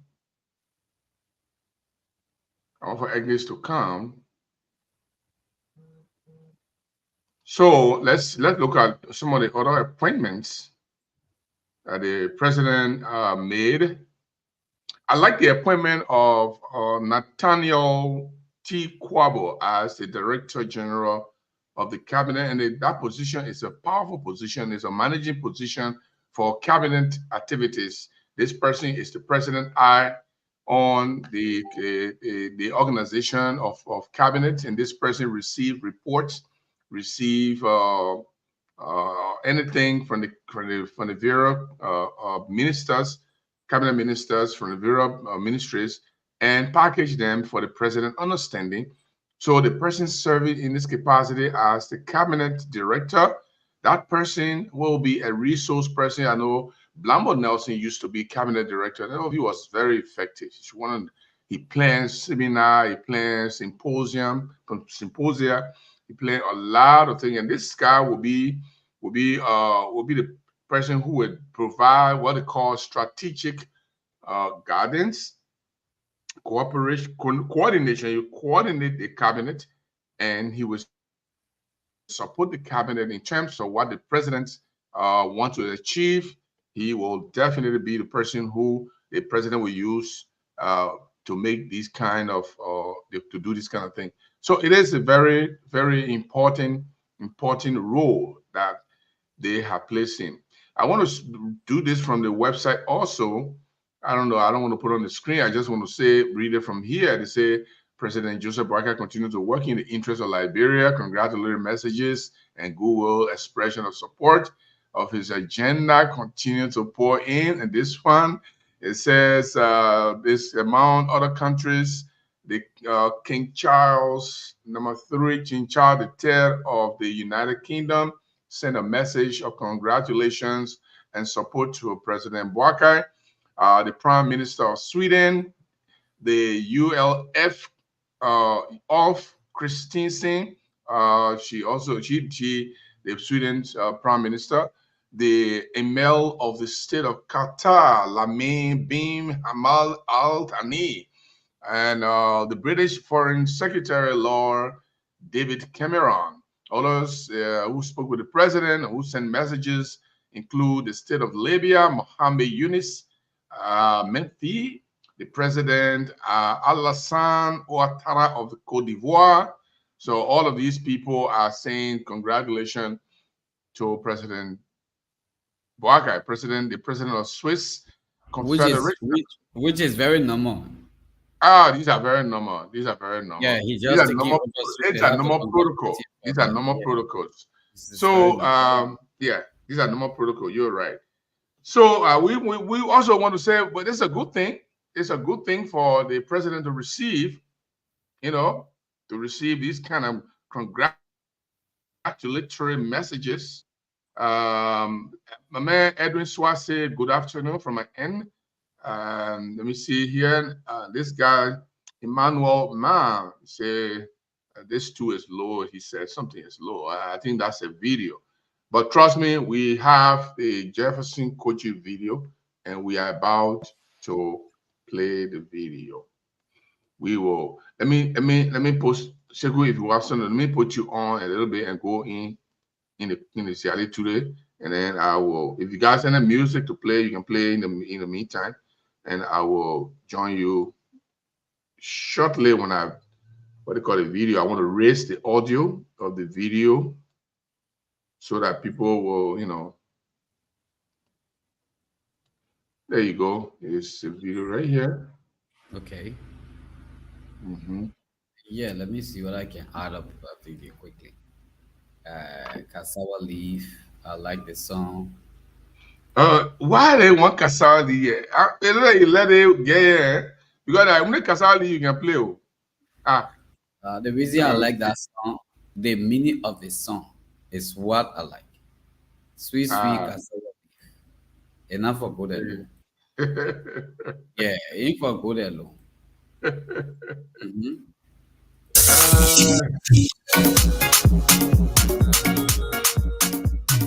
Shadow on the beat.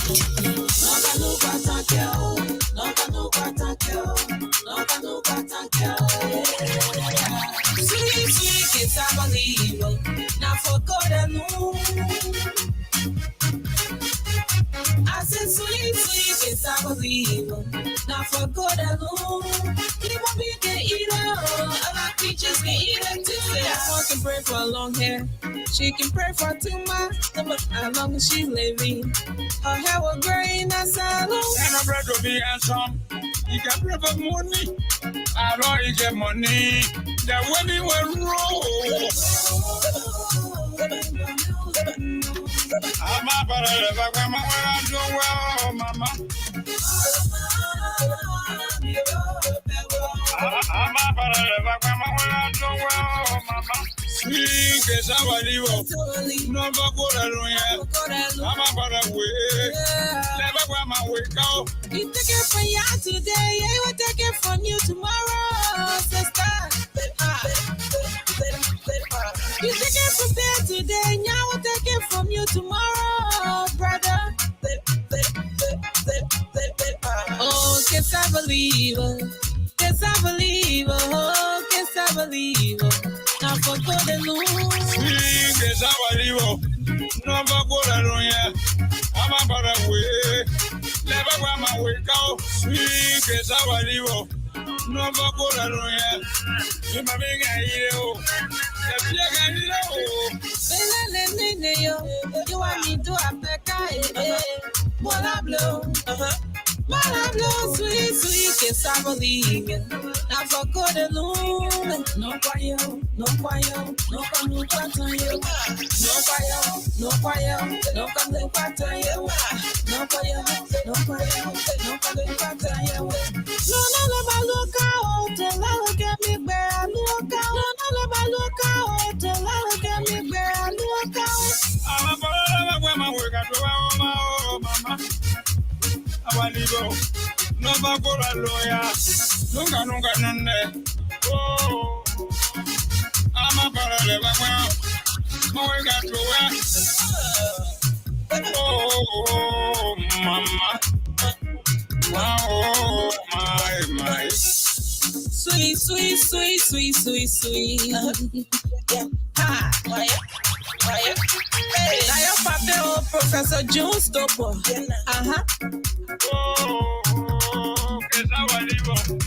Let's manage your country game. Sweet, sweet, kiss, I believe. Now for God and lose. You my big idea. That's your idea. Kiss, I believe. No, but good alone. You want me to eat it? Other creatures can eat it too. Kiss, I believe. Now for God and lose. You my big idea. That's your idea. Kiss, I believe. No, but good alone. You want me to eat it? Other creatures can eat it too. A cassava leaf. Okay. People can eat it. Yeah, that's cassava leaf. Cassava leaf. Okay. Okay. I want to say welcome to this production. We want to always invite you to our website. We want you to visit our website as often as possible. If you do, you can go ahead and leave some messages there. Also, we want you to visit our YouTube page. Our YouTube page is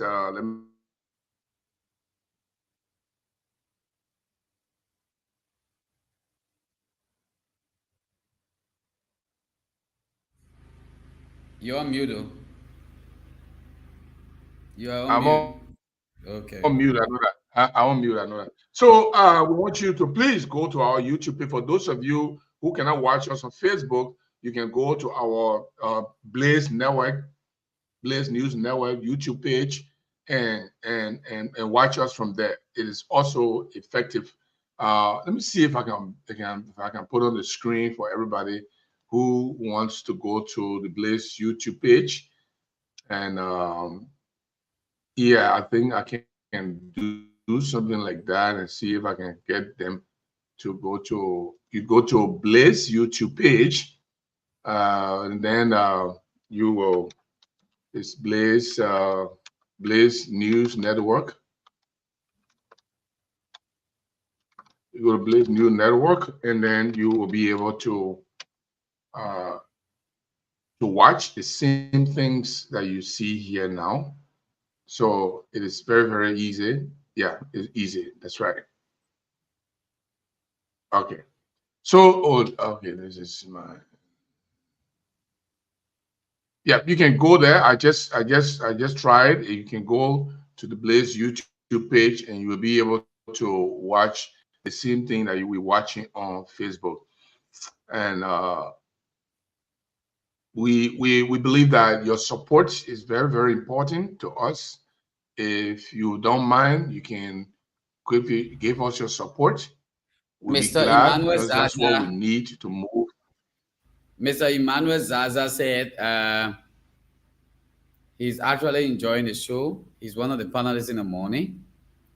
And he wants me to talk to 5 radio stations in Liberia for relay of the show on Blaze, and he will be providing internet facility for them. Nice. That's really cool.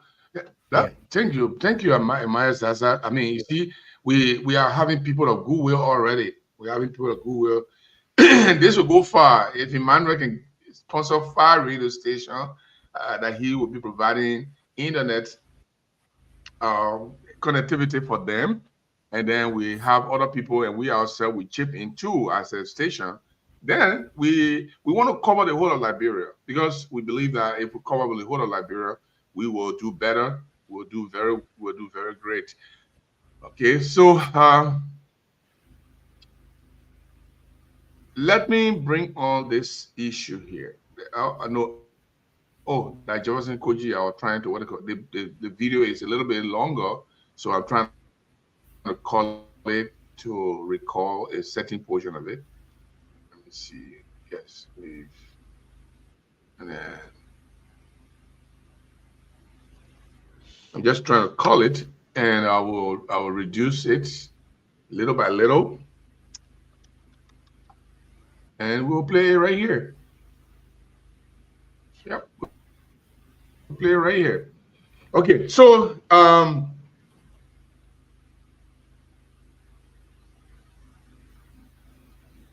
we want to talk about what Joseph Boakai. We want to rewind what Joseph Boakai. What I'm hearing that Joseph Boakai is about to travel again. I don't know if this time, if he traveled, whether we will be able to. Whether we, yeah, it's a serious thing. I don't know, because anytime Joseph Boakai is traveling now, the whole nation got to worry whether he's going through the protocol or he not going through the protocol, or he will just leave in the night time and go, or I don't know why is that happening. Let me see if I can put the Jefferson Koji video. Because the judge get all kind of perception about Joseph Boakai.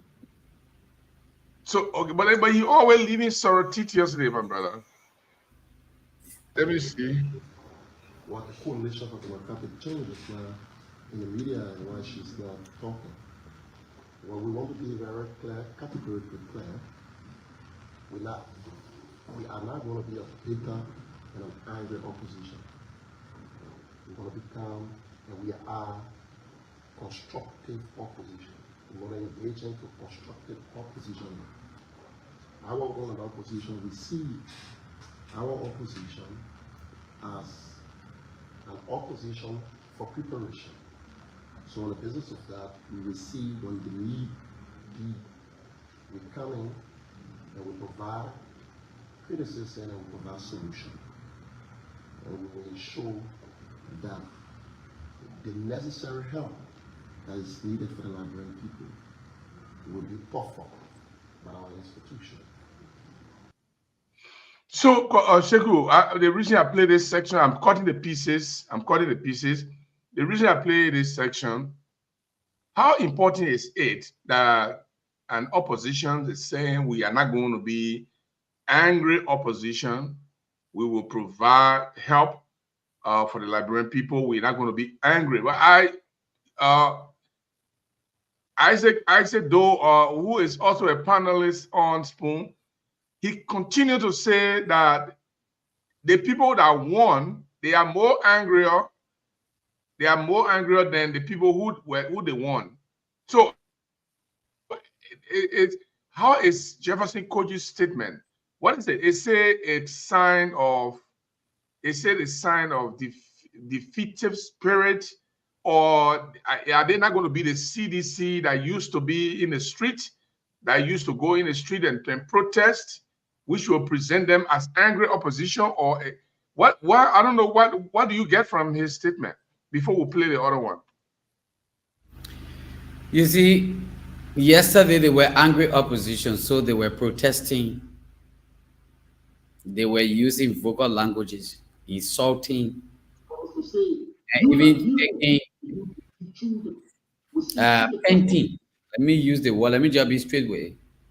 Taking painting and putting it on the stick and acting rude with it. So they were angry opposition for the fact that in 2005 they felt cheated. In 2011 they felt more cheated. And they were very, very, very, very angry and rude for 2017. If they had not win that election, trust me, if CDC had not won that election, it was going to be a very serious problem in this country. Because they were really bitter for it. Now, Jefferson Koji was never like the way he is now. So they were angry people. See Jefferson Koji sitting there. If you look at the quote that on Jefferson, let's listen to this one. Their name cannot be reflected on letters sent to the Senate. It tells you the group of people who have taken over this country. It's not for us to say, you Liberians will begin to see through the curtains and realize the hyenas of our country have taken over. But for us, what we want to do is to work here diligently, build our party, restore the hope of the Liberian people, and reassure them that as long as we live and we have left and blood in our veins, we remain very loyal to this country. We remain very cooperative with the Liberian people. So we want to call off our friends. We have called attention to our friends, the international community, because they must be very concerned. The CDC will not allow this pass. If the Unity Party ignored our concern and do not act, we have no intention to say we want to play a role, but we have concern. Nelson Freeman, on any Freeman. Nelson Freeman, one of the famous killer. That's what he is saying here. Let me bring that part. Yeah, allegedly. Let me bring that part that he stressed very seriously about Nelson Freeman, so that the public will hear it. Let me bring that part. It is very, very important that we play that. So, to be honest, we have to be realistic here. We can't be naive. You can't appoint a man who has killed people because of demonstration. If we continue to ignore these things. Mr. Jerry, they think it's alleged. They don't have the proof. No, it was not alleged. It was not alleged. It wasn't alleged, my brother. That reality is nothing. And so, yeah, and he was the one that shot. He was the one that shot. They only tried to arrest him, and he and other soldiers, they ran away. I think I have the picture here, man. I have the picture of Segu. You were tried, but you were not winning one here, man. You're tried, but you're not winning one. Let me see. Let me put a picture up so you will know that I mean business here, man. What are you talking about, bro? This guy is terrible. This guy was investigated. The army found that he did a shooting, but they defended him like he was either attacked by the sedition or that he shot in defense of his life. That's why the people releasing at the time. It is so bad, my brother. What am I put here to set for him? Front Page Africa obtained a copy of the investigative report of November 7, 2011, shooting at the headquarters of the Congress. November 7? Yes. November 17 or 7? November 7, 2011. The report claims that the recently nominated Deputy Inspector General of Police, Anthony J. Nelson Freeman, of shooting to kill on that fateful day, contrary to report that he was responsible for killing that took place. I'm sorry, I didn't hear the last part. Read it for me. For the public too, it's good for the public. I interfere with the video, so go ahead and read it again, that part. The report clears the recently nominated Deputy Inspector General of Police, Anthony J. Nelson Freeman, of shooting to kill on that fateful day, contrary to the report that he was responsible for the killing that took place. Mm-hmm. The report came out. But you're not finished. Let's move on to bring it. Upon his nomination, CDC Akaros Gray raised red flag on Facebook, alleging that President Bouakai deliberately appointed the man who shot and killed members of their party. Their party headquarters. President Bouakai intentionally appointed a death squad killer of the CDC. November 7, 2011. This is what he wrote. Nelson Freeman shot and killed 3 sedition and wounded several. This appointment is a repeat of November 7, 2011, when Bouakai was vice president. Gray posted. Let's go to the analysis. However, the review of the Special Independent Commission of Inquiry report by the Independent Review Panel comprising Mars, Victor E. Help, Chairman, Anthony Edwin Bankwe, CFE member, Cecil B. Grayfield, member, found that Freeman, a deputy commissioner of police at the time, entered the CDC compound and missed routing and began involved in an altercations with all-male officer who attempted to disarm him. In response, Freeman discharged his service weapon, purportedly in the bid to resist disarmament. When questioned about his action, Freeman cited fear for his safety, stating that he believed his disarmament would have exposed him to a greater danger with the CDC headquarters. Within the CDC headquarters. The independent. So when he fired, what happened? Concluded that Freeman's discharge of his firearm constitute a violation of the LNP firearm policy. However, they stopped short of labeling his action as criminal. They emphasize that Freeman weapons. Exactly. That's what I told you from the beginning. Listen. No, they emphasize that it was not aimed at civilian or army personnel, but was off the ground, and no injury was reported at the result. No injury. Oshegu, I just told you from the beginning. When he shot someone.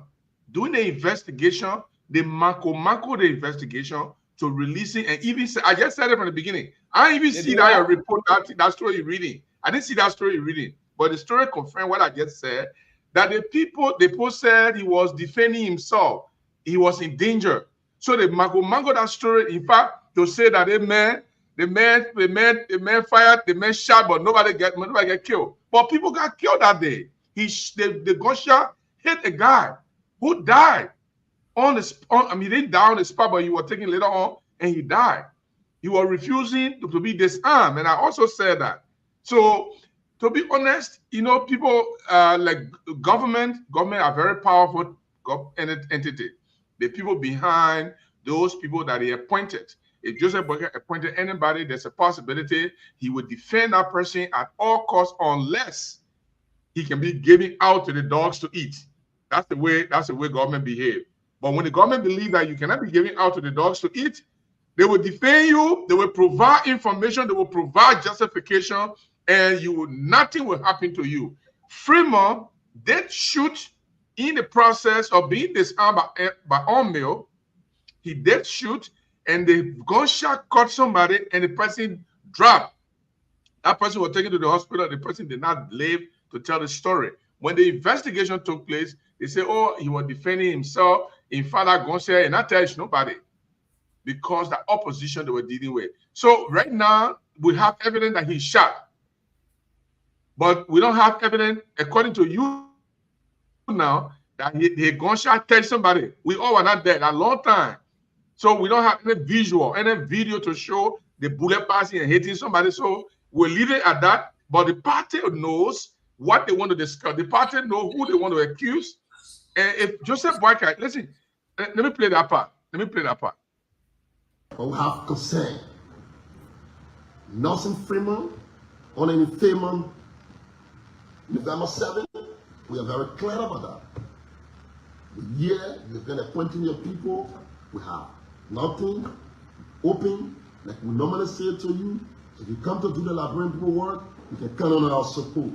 Anything falls short of that, and you think by being elected, it is the basis to come after innocent people, you can rest assured that we have sufficient capacity to resist any form, in any manner and form.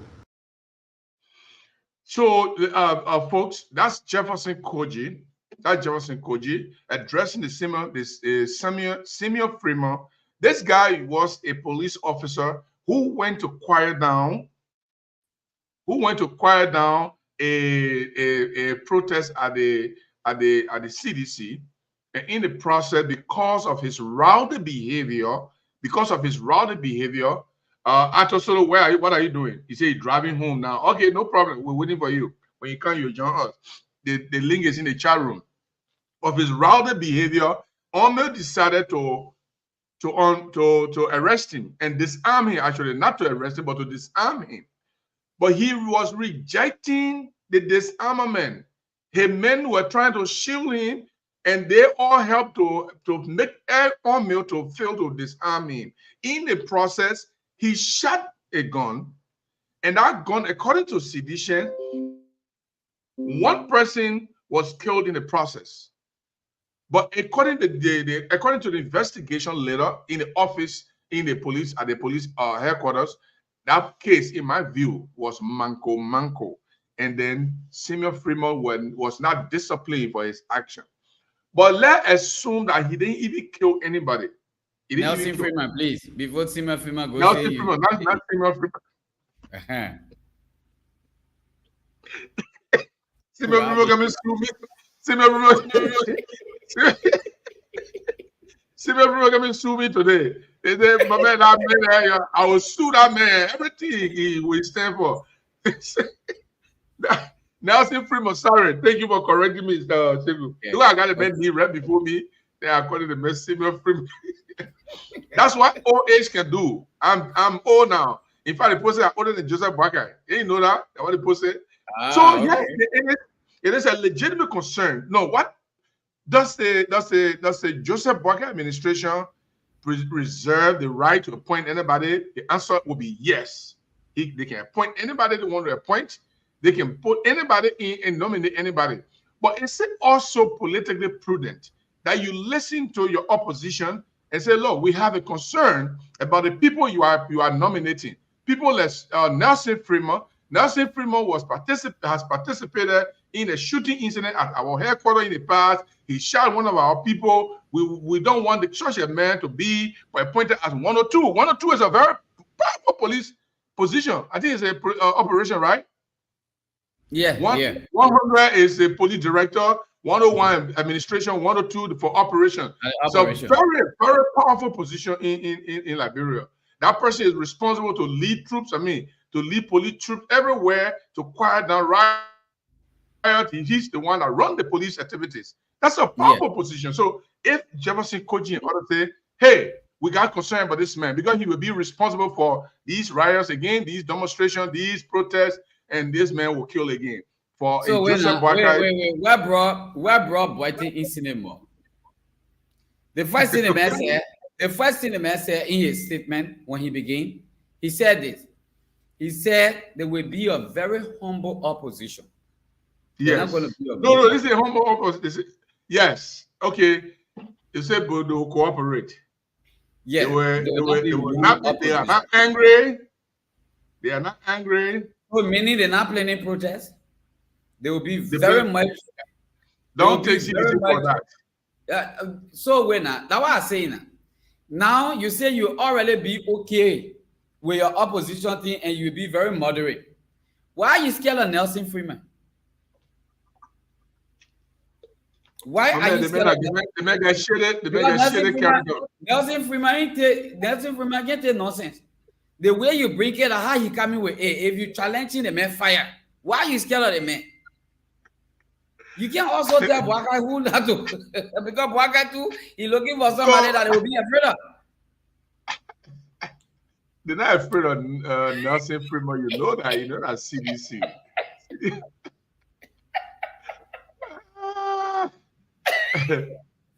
Nelson, so when are you saying CDC is afraid of one person?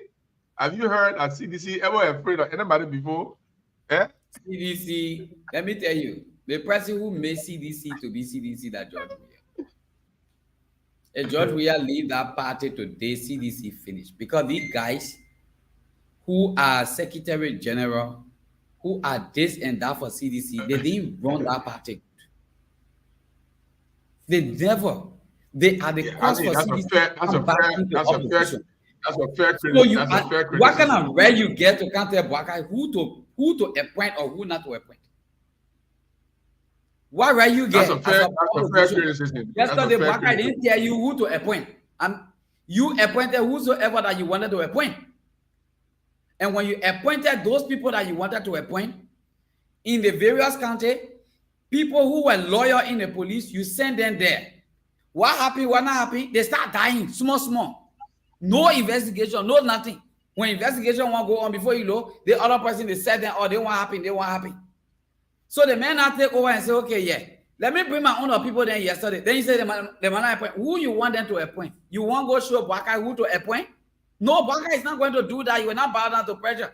I'm only sorry that Boakai bowed down to the fight pressure because of the mess that he cleaned from the Senate to confront Prince Johnson when the women were already in the street. So that alone is not safe for Boakai to bow down to that fight pressure. And that's why I like Ellen Johnson Sirleaf. Every action that man, woman take, that final, you go up and down. That's how leaders are supposed to be. So you see, they already finished seeing the weakness. They've already finished seeing his weakness, saying he can bow down to pressure. So they come into protest that they will not agree for Nelson to be appointed and go there. And they will not make it this time around. Trust me. All right. Okay. This is our main discussion today. Sheku, it's time for us to get in with the other guys to meet us. And the issue I want to discuss today has to do with Joseph Boakai letter to the National Legislature requesting that they allow him to use the $41 million that is in the account. Now, this is the catch. We're talking about why he want to use it. Joseph Boakai said. Joseph Boakai didn't say $41 million in the account. That's what Joseph Boakai said. That's what he said. No. That's the $41 million. That's the $41 million. There's no $41 million elsewhere. The $41 million George Weah left in the account. That's why he want to use for February salary. That's why he want to use. Where did he get it? Well, I thought beyond seeing and writing. I thought can't let all it in here. No, Segu, I like the contrast you just provided right now. Let the people are listening to us. You tell them where the $41 million came from, because the only money George Weah said they left in the account was $40 million. But actually, it was 41 plus million. But Joseph Boakai don't have any money anywhere else. He wants to use that money now to pay salary to use it for February salary, because right now they are almost paying. They almost finished paying the January salary for Civil 7. But the February is going to end.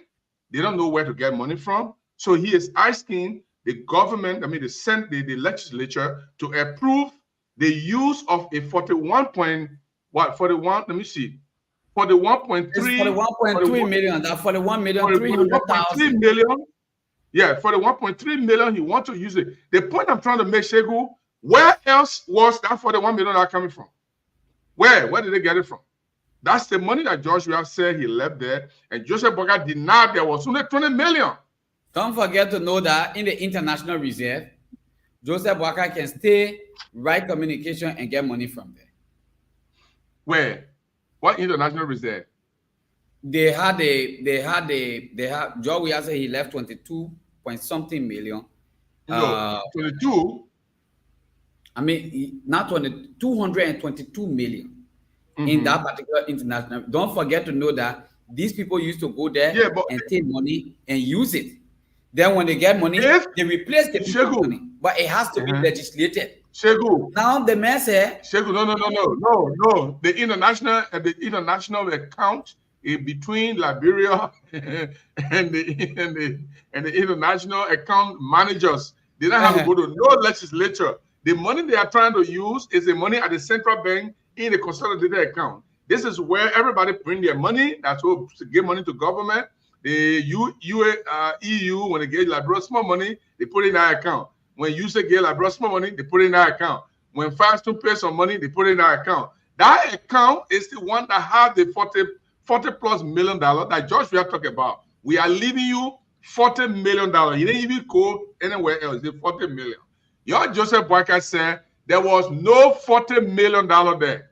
There's only $20.5 million that was there. So there was no facts. Now he requesting to get a $41 million.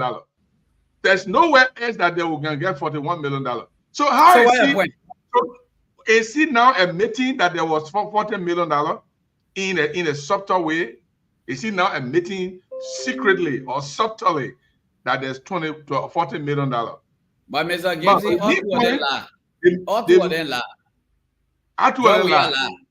Joe Weah said $40 million. Joe Weah said $40 million. The other people say they not leave 40 million there. They leave half of it. Then the bank can say, if I will not get out. No. What the other post say? What the other post say first? The other say that I left it. The other post say half of the money. All right. Joshua ain't lie. Joshua, he didn't lie. He made mistake. Joshua, he didn't say. Joshua did not say. No. I don't care how you do it yet. I'm going to defend Joshua today. Joshua did not say that the money was part of it was in Liberian dollar, which, if your argument is fine, but there was actual $40 million in the account. Joseph Boakai said there was only $20.5 million. Now, we even go nowhere yet. They're requesting for that $40 million to pay salary. Listen, something is going to happen in this country. Joseph Boakai maybe he thought that when he was vice president under Ellen Johnson Sirleaf, that time when the government was receiving huge amount of money, that time is no longer there. You got to scrap. That's true. Yes. They received very good money. They received huge money. They were not suffering for money. When they put their hands, so people lay in their hand. When they asked where people give it to them. Right now, Joshua had to scrap the crust. He had to scrap the crust to bring the government 6 years to where it is. Joseph Boakai is coming in. There's no lucrative money coming from anywhere. The same process that Joshua used to get money, that the same process you have to use. He got to hustle from the international partner to see if they can bless him with some money. He got to hustle with the companies on the ground to make sure that if the companies can give you some money, he had to hustle the taxes. He got to get taxes from the Freeport of Monrovia, from the company, the concessionaires, from the Rawa International Airport, all the taxes from the businesses. They got to scrupulously, I'm using that word with conscience, scrupulously collect taxes. Everyone who is making business in Liberia is supposed to pay tax. And myself, I am supposed to pay tax and I will also pay taxes for my businesses. And I mean that. And everybody on the ground, if Joseph Boakai must succeed, if any government in Liberia must succeed, you will have to go after the taxes. And if you go after the taxes, you have to make sure that the people are able to pay. You can't just say, oh, you know, you bring the taxes, but they are not able to pay. That's a problem. And that's another thing that makes Liberian businesses very, very difficult to succeed. And I hope that the Joseph Boakai now, they would now see that George Weah didn't have money, not because he didn't want to have money.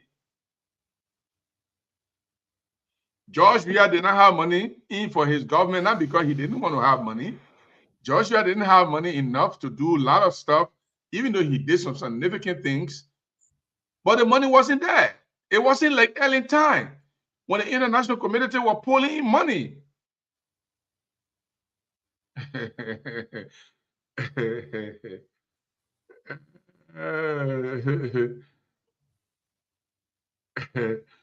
Arthur Solo, let me put it in on. Is the CDC is not telling JMB whom to appoint, but concerned about the rule of law. I believe so, Arthur. And Edwin Swase, we are not afraid of him, my brother. He does not have clean record. Okay, Jefferson Koji, he said, does not have clean record. That's great. That's a great argument there. But here's that's what we're talking about. The point, we got to look at it. First of all, salary payment was a very big issue for January. Salary payment for January was a very, very big issue. But now Joseph Boakai is worried because of the things he promised. When you go and promise heaven and earth, then you want to behave like you got heaven and earth. He made too much big empty promises that I know will not be achieved. Look, the man said in one of his speeches, in 90 days, Liberian life will be better than one. Then he said, in the first 100 days, no car will hitch. Of course, we know that it's a dry season. We're not expecting car to hitch, right? But what happens after the dry season and car begin to hitch? Then the Liberian people begin to reflect on him and say, you told us car was not going to hitch. You did nothing to solve the problem. Now the rainy season is here. Our car are hitching. That means if Joseph Boakai want to make sure that no car will hitch in the first 3 months or in the first 100 days, he needs to start preparing himself to recondition the roads and make sure that they are better than how he made it, so that when the rain season starts, people's vehicle will not be hitching. Because if the people vehicles start hitching during the rain season and say, oh, he didn't do nothing. He said, our car was not hitching 100 days because of our dry season. Now, he do nothing. He fixed the place. Now, rain season kind of look at our car hitching now. They may have just lying to us. He's not able to do the job. And then people start to be discontented. People start to clamor for a change again. People who want to rescue. You want to rescue. You got to be ready to rescue. And you make too many promises, too many big promises. Big promises. You want to bring the civil servant pay back to equilibrium. Oh, yeah. No. They're not going to do that. You know why? Because Boyman Kamara, who is the finance minister, he has told the president, he has advised the president that the civil servant salary must remain that way for some time. They are not ready. They are not in a position to do anything about the civil servant salary at this point. Boyman Kamara, that's what he said. They're not ready. He's not ready to do anything about the civil servant salary. He's not ready. They should leave the civil servant salary as it is. They shouldn't touch it because the government is not in a position to do that. You just promised us, Joseph Boakai, President Boakai, you just promised us that you will bring civil servant salary back to $150. That's Joseph Boakai promised, my people. We will bring the civil servant salary back to $150 for take-home pay, or maybe $150 gross. Then maybe the take-home pay will be $140 or maybe $130 or something, because when they take out the taxes. But you're not telling us the truth because you are incapable of doing that. You cannot do it. It's not possible for you, Let me put this thing on the screen for you. Let me put the thing on the screen because this is really interesting here. Let me put it on the screen. Boema Kamara made a very, very interesting comment that was reported by the Oracle News Daily.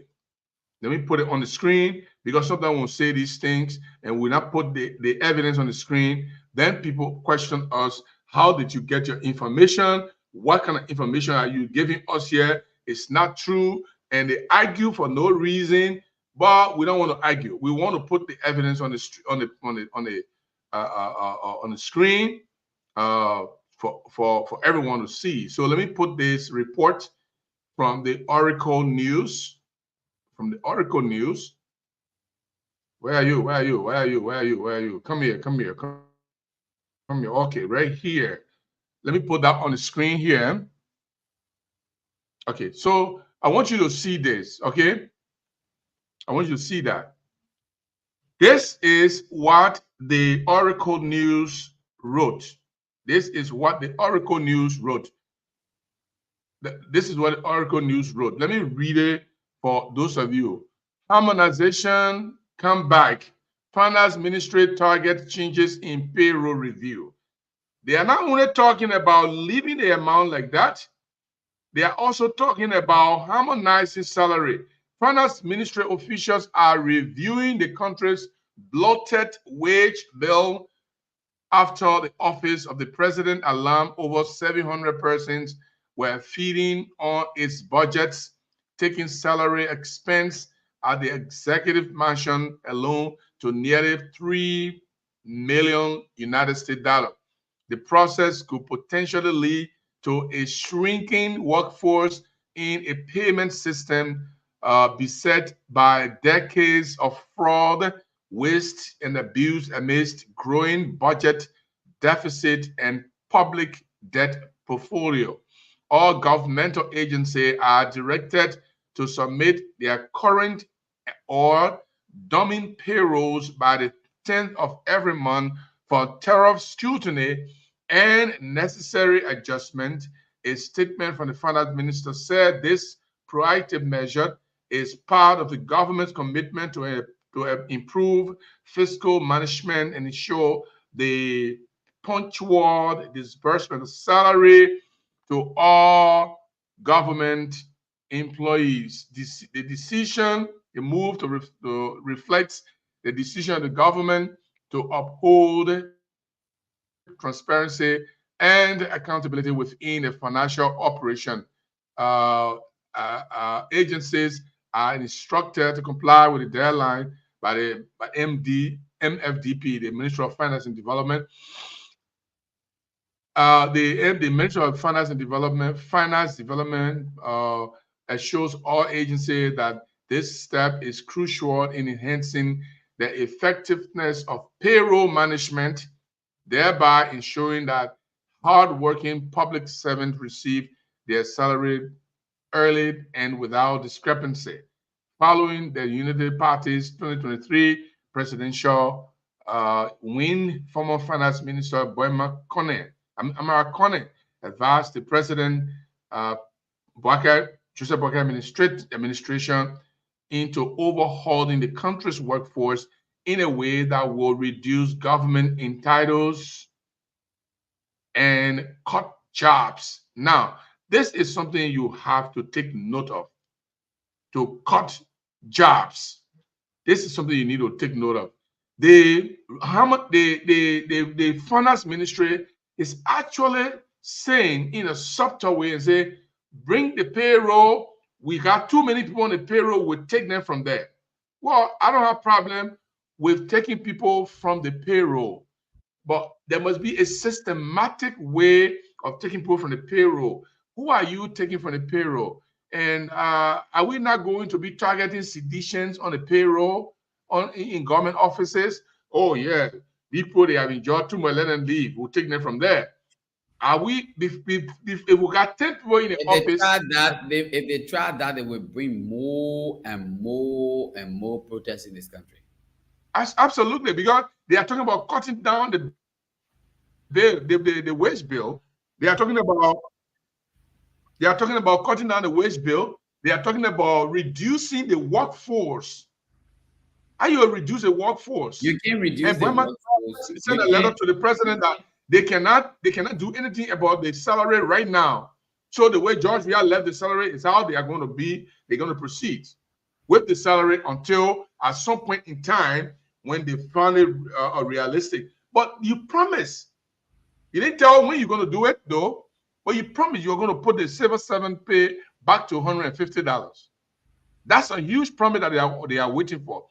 Another thing is the parents, the students, they are also concerned that the president has not made any policy statement on free tuition.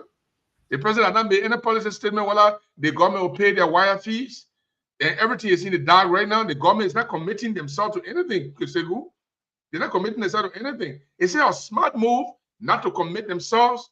It's a smart move not to make a policy statement and say, look, the tuition free that was started by President George Weah administration, we believe that it is a good thing for the students and we will continue the tuition free. That's one. Or we are going to continue the tuition free, but the wire fee will be the responsibility of parents and the students. That's another thing. Or we're going to be responsible for both the wire fee and the tuition free regime. So that's great. But you got to say something. The students are waiting. They want to know what you're going to do. Are you going to pay our school fees? Are you going to pay our wire fees? So people now are in doubt as to how Joseph Boakai government is proceeding. Normally, Joseph Boakai government is very good at making a lot of errors. We have seen too many errors from the beginning, too many messy action from the beginning. So we're not surprised if they make another error again or they make another mess again. We are hoping that they will continue to work harder and harder and harder and make Liberia better, because they promised that they'll make Liberia better. To make Liberia better means you have to work hard. You got to do the things that people want you to do. Okay, Shegu, this is your government. I see a message in the private chat. What is that? Oh, okay. So yeah, we believe this is Atitam has caught up with us. It's a 4 minutes yes, of time time. has caught up with us because we not plenty today, so time has caught up with us.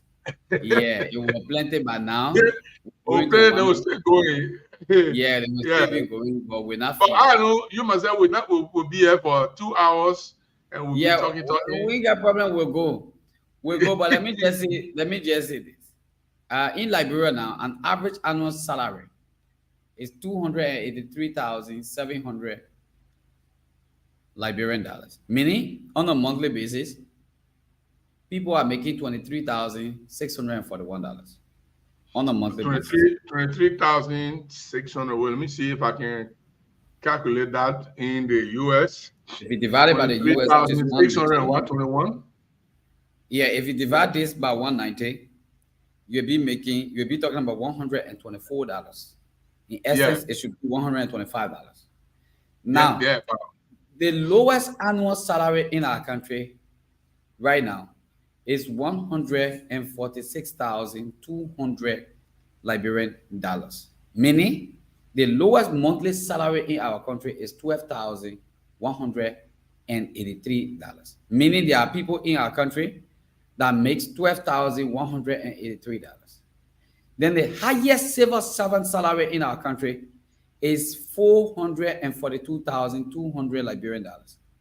Meaning, there are people in our country that make $36,850 Liberian dollars a month. So let's take the highest salary and just look at it. So $36,850 Liberian dollars divided by 190. So we are talking about people are making $193 in this country, or latest $190 United States dollars. Now, the CDC did something that the opposition never understood, and they are where they poo-poo on themselves, and now what they come and drag in their own poo-poo. When CDC came in, under Ellen Johnson's administration, government officials were not making same money. A driver from under the finance ministry and a driver from under the gender ministry were not making the same money. No, they weren't. A driver from under the finance ministry will be making $500 United States dollars or more, while a driver under gender ministry will make $100 or $125. So now the CDC government say this guy was a very smart guy, but it's just that politics is so crazy and people don't agree to live with your agenda because they feel that they are so pompous and so proud. But what you call former finance minister Samuel Tuah, he was a very smart guy. He proposed the issue of harmonization. Harmonization. Now, people who never understood the harmonization, they play fun and it will catch up with them if they mess up to do any, reduction of salary or taking people from payroll. Now, that government, the CDC government, they never beyond reasonable that took anybody for the payroll. Everybody remained there. So they said, let's harmonize it. If you are a driver in this government, whether you are driving under the CDC, whether you are driving under gender ministry, finance ministry, all drivers, senior driver or head driver, make the same money. So if everybody making $1,000 liberty, across the board, every senior driver or chief driver make $1,000. Other driver, if you're making $500, everybody make $500 across the board. Yes, and that was a real good idea of the harmonization. Now, a minister the idea of the harmonization was good. It was perfect. The minister at the foreign ministry, will be making $20,000, $15,000, $17,000, while you have a minister of labor making a little over $8,000. Right. They say, okay, when Gonglo became a minister, they were paying him. They started him with $1,700. Then later on, it went to $2,500. While other ministers at the gender ministry, or at the finance ministry, are making $15,000. Other ministers who are at the lands and mines are making almost $8,000. So the disparity was too huge. Yeah, that's why I now.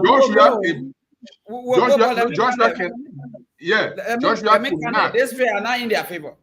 So let me just make this. This way are not in their favor. Now, the George Weah came and said, all minister proper will make $7,500 United States dollars. Meaning you have deputy director, deputy minister, all of them make the same money.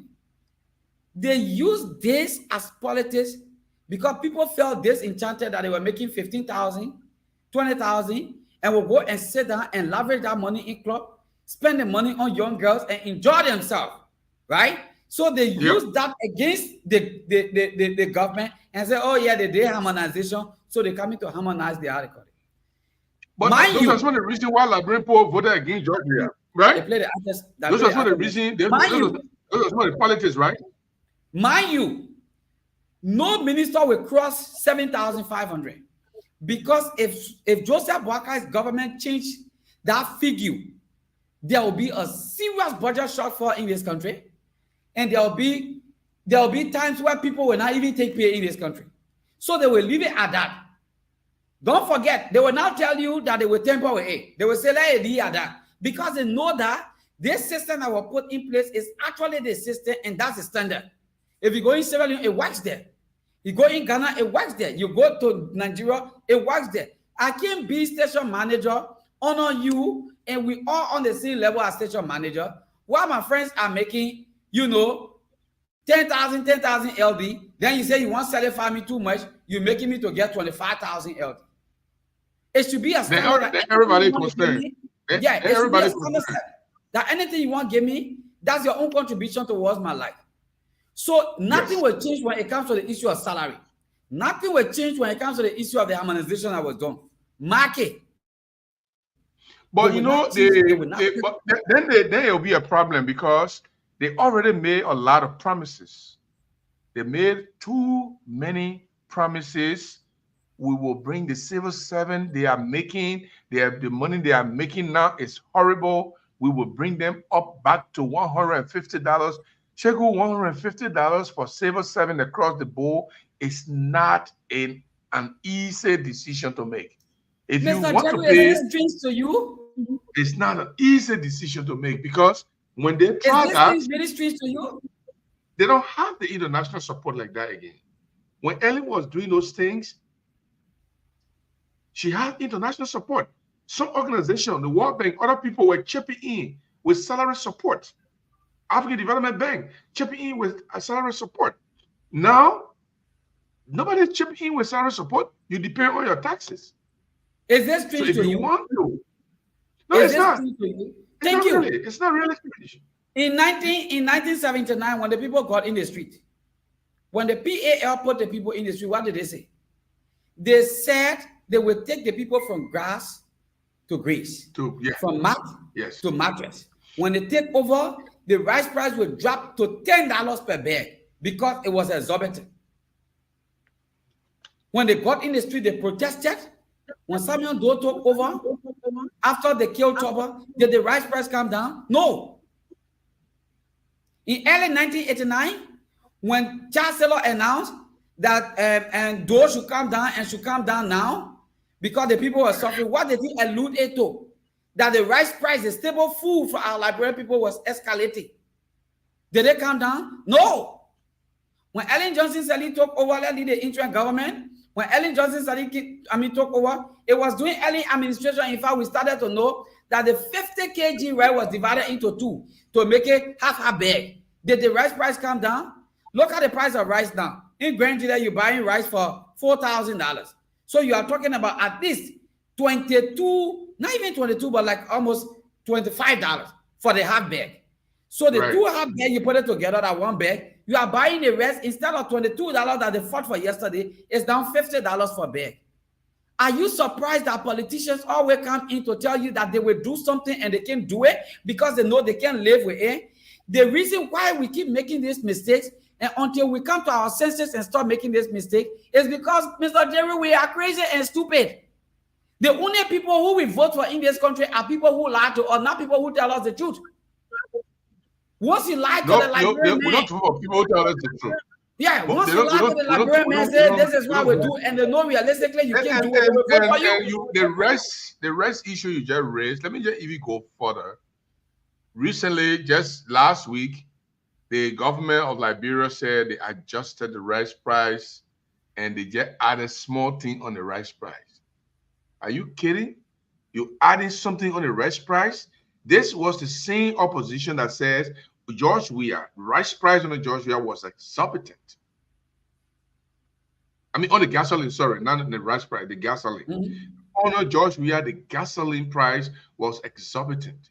You come in, instead of you working to reduce it, you adding 41 cents. I think they added 41 cents or 15 cents on each of them.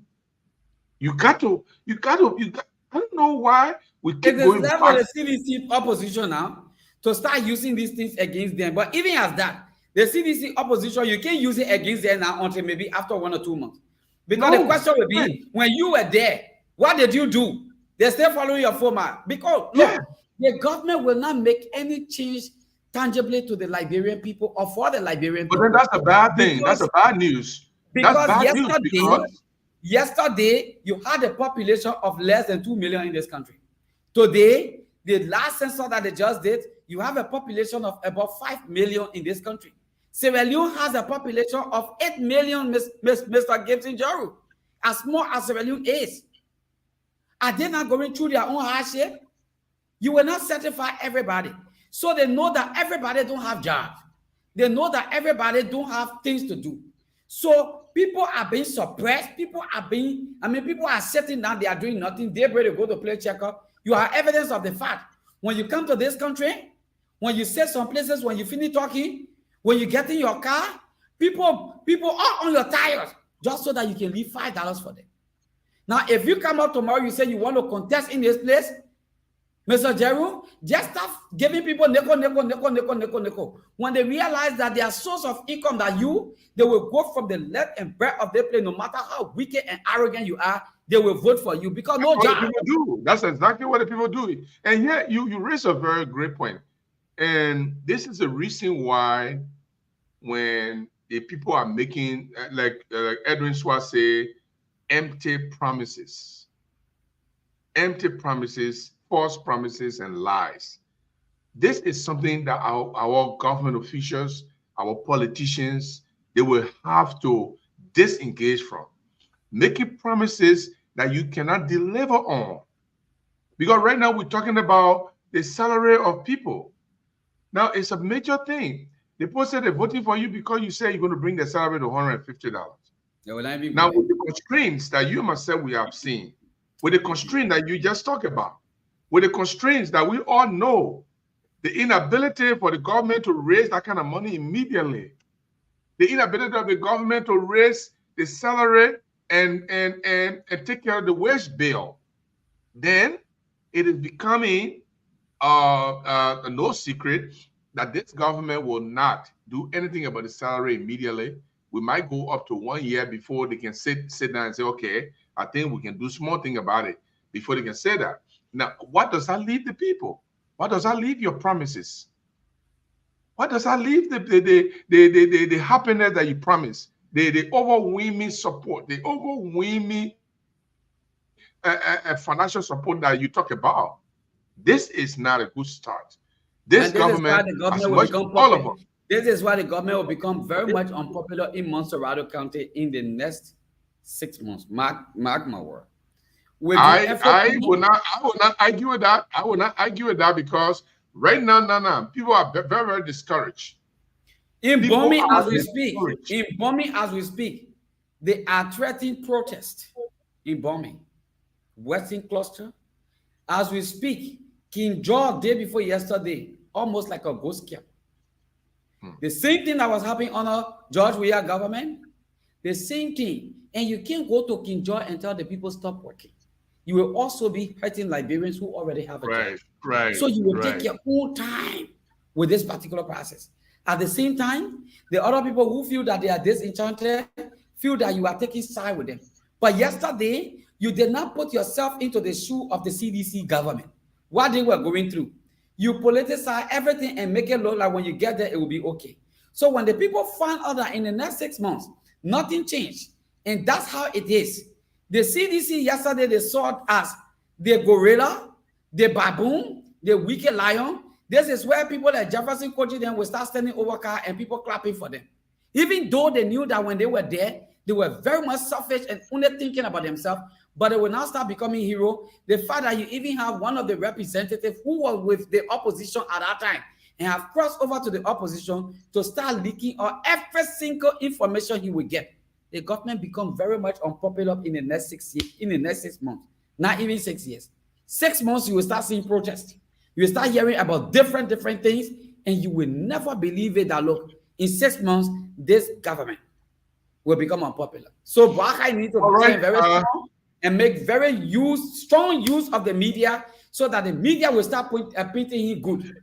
Other than that, trust me, if the media say they're holding Boakai from here and there, don't be surprised for people to start chunking convo when they come for passing. All right, let's go to our commentators. This one is coming from someone using Facebook. Say, what is the use of showing this documentary and blocking the viewer? I have no idea what he's talking about. It's coming from Samuel Bonner, watching from Johnsonville in Monrovia.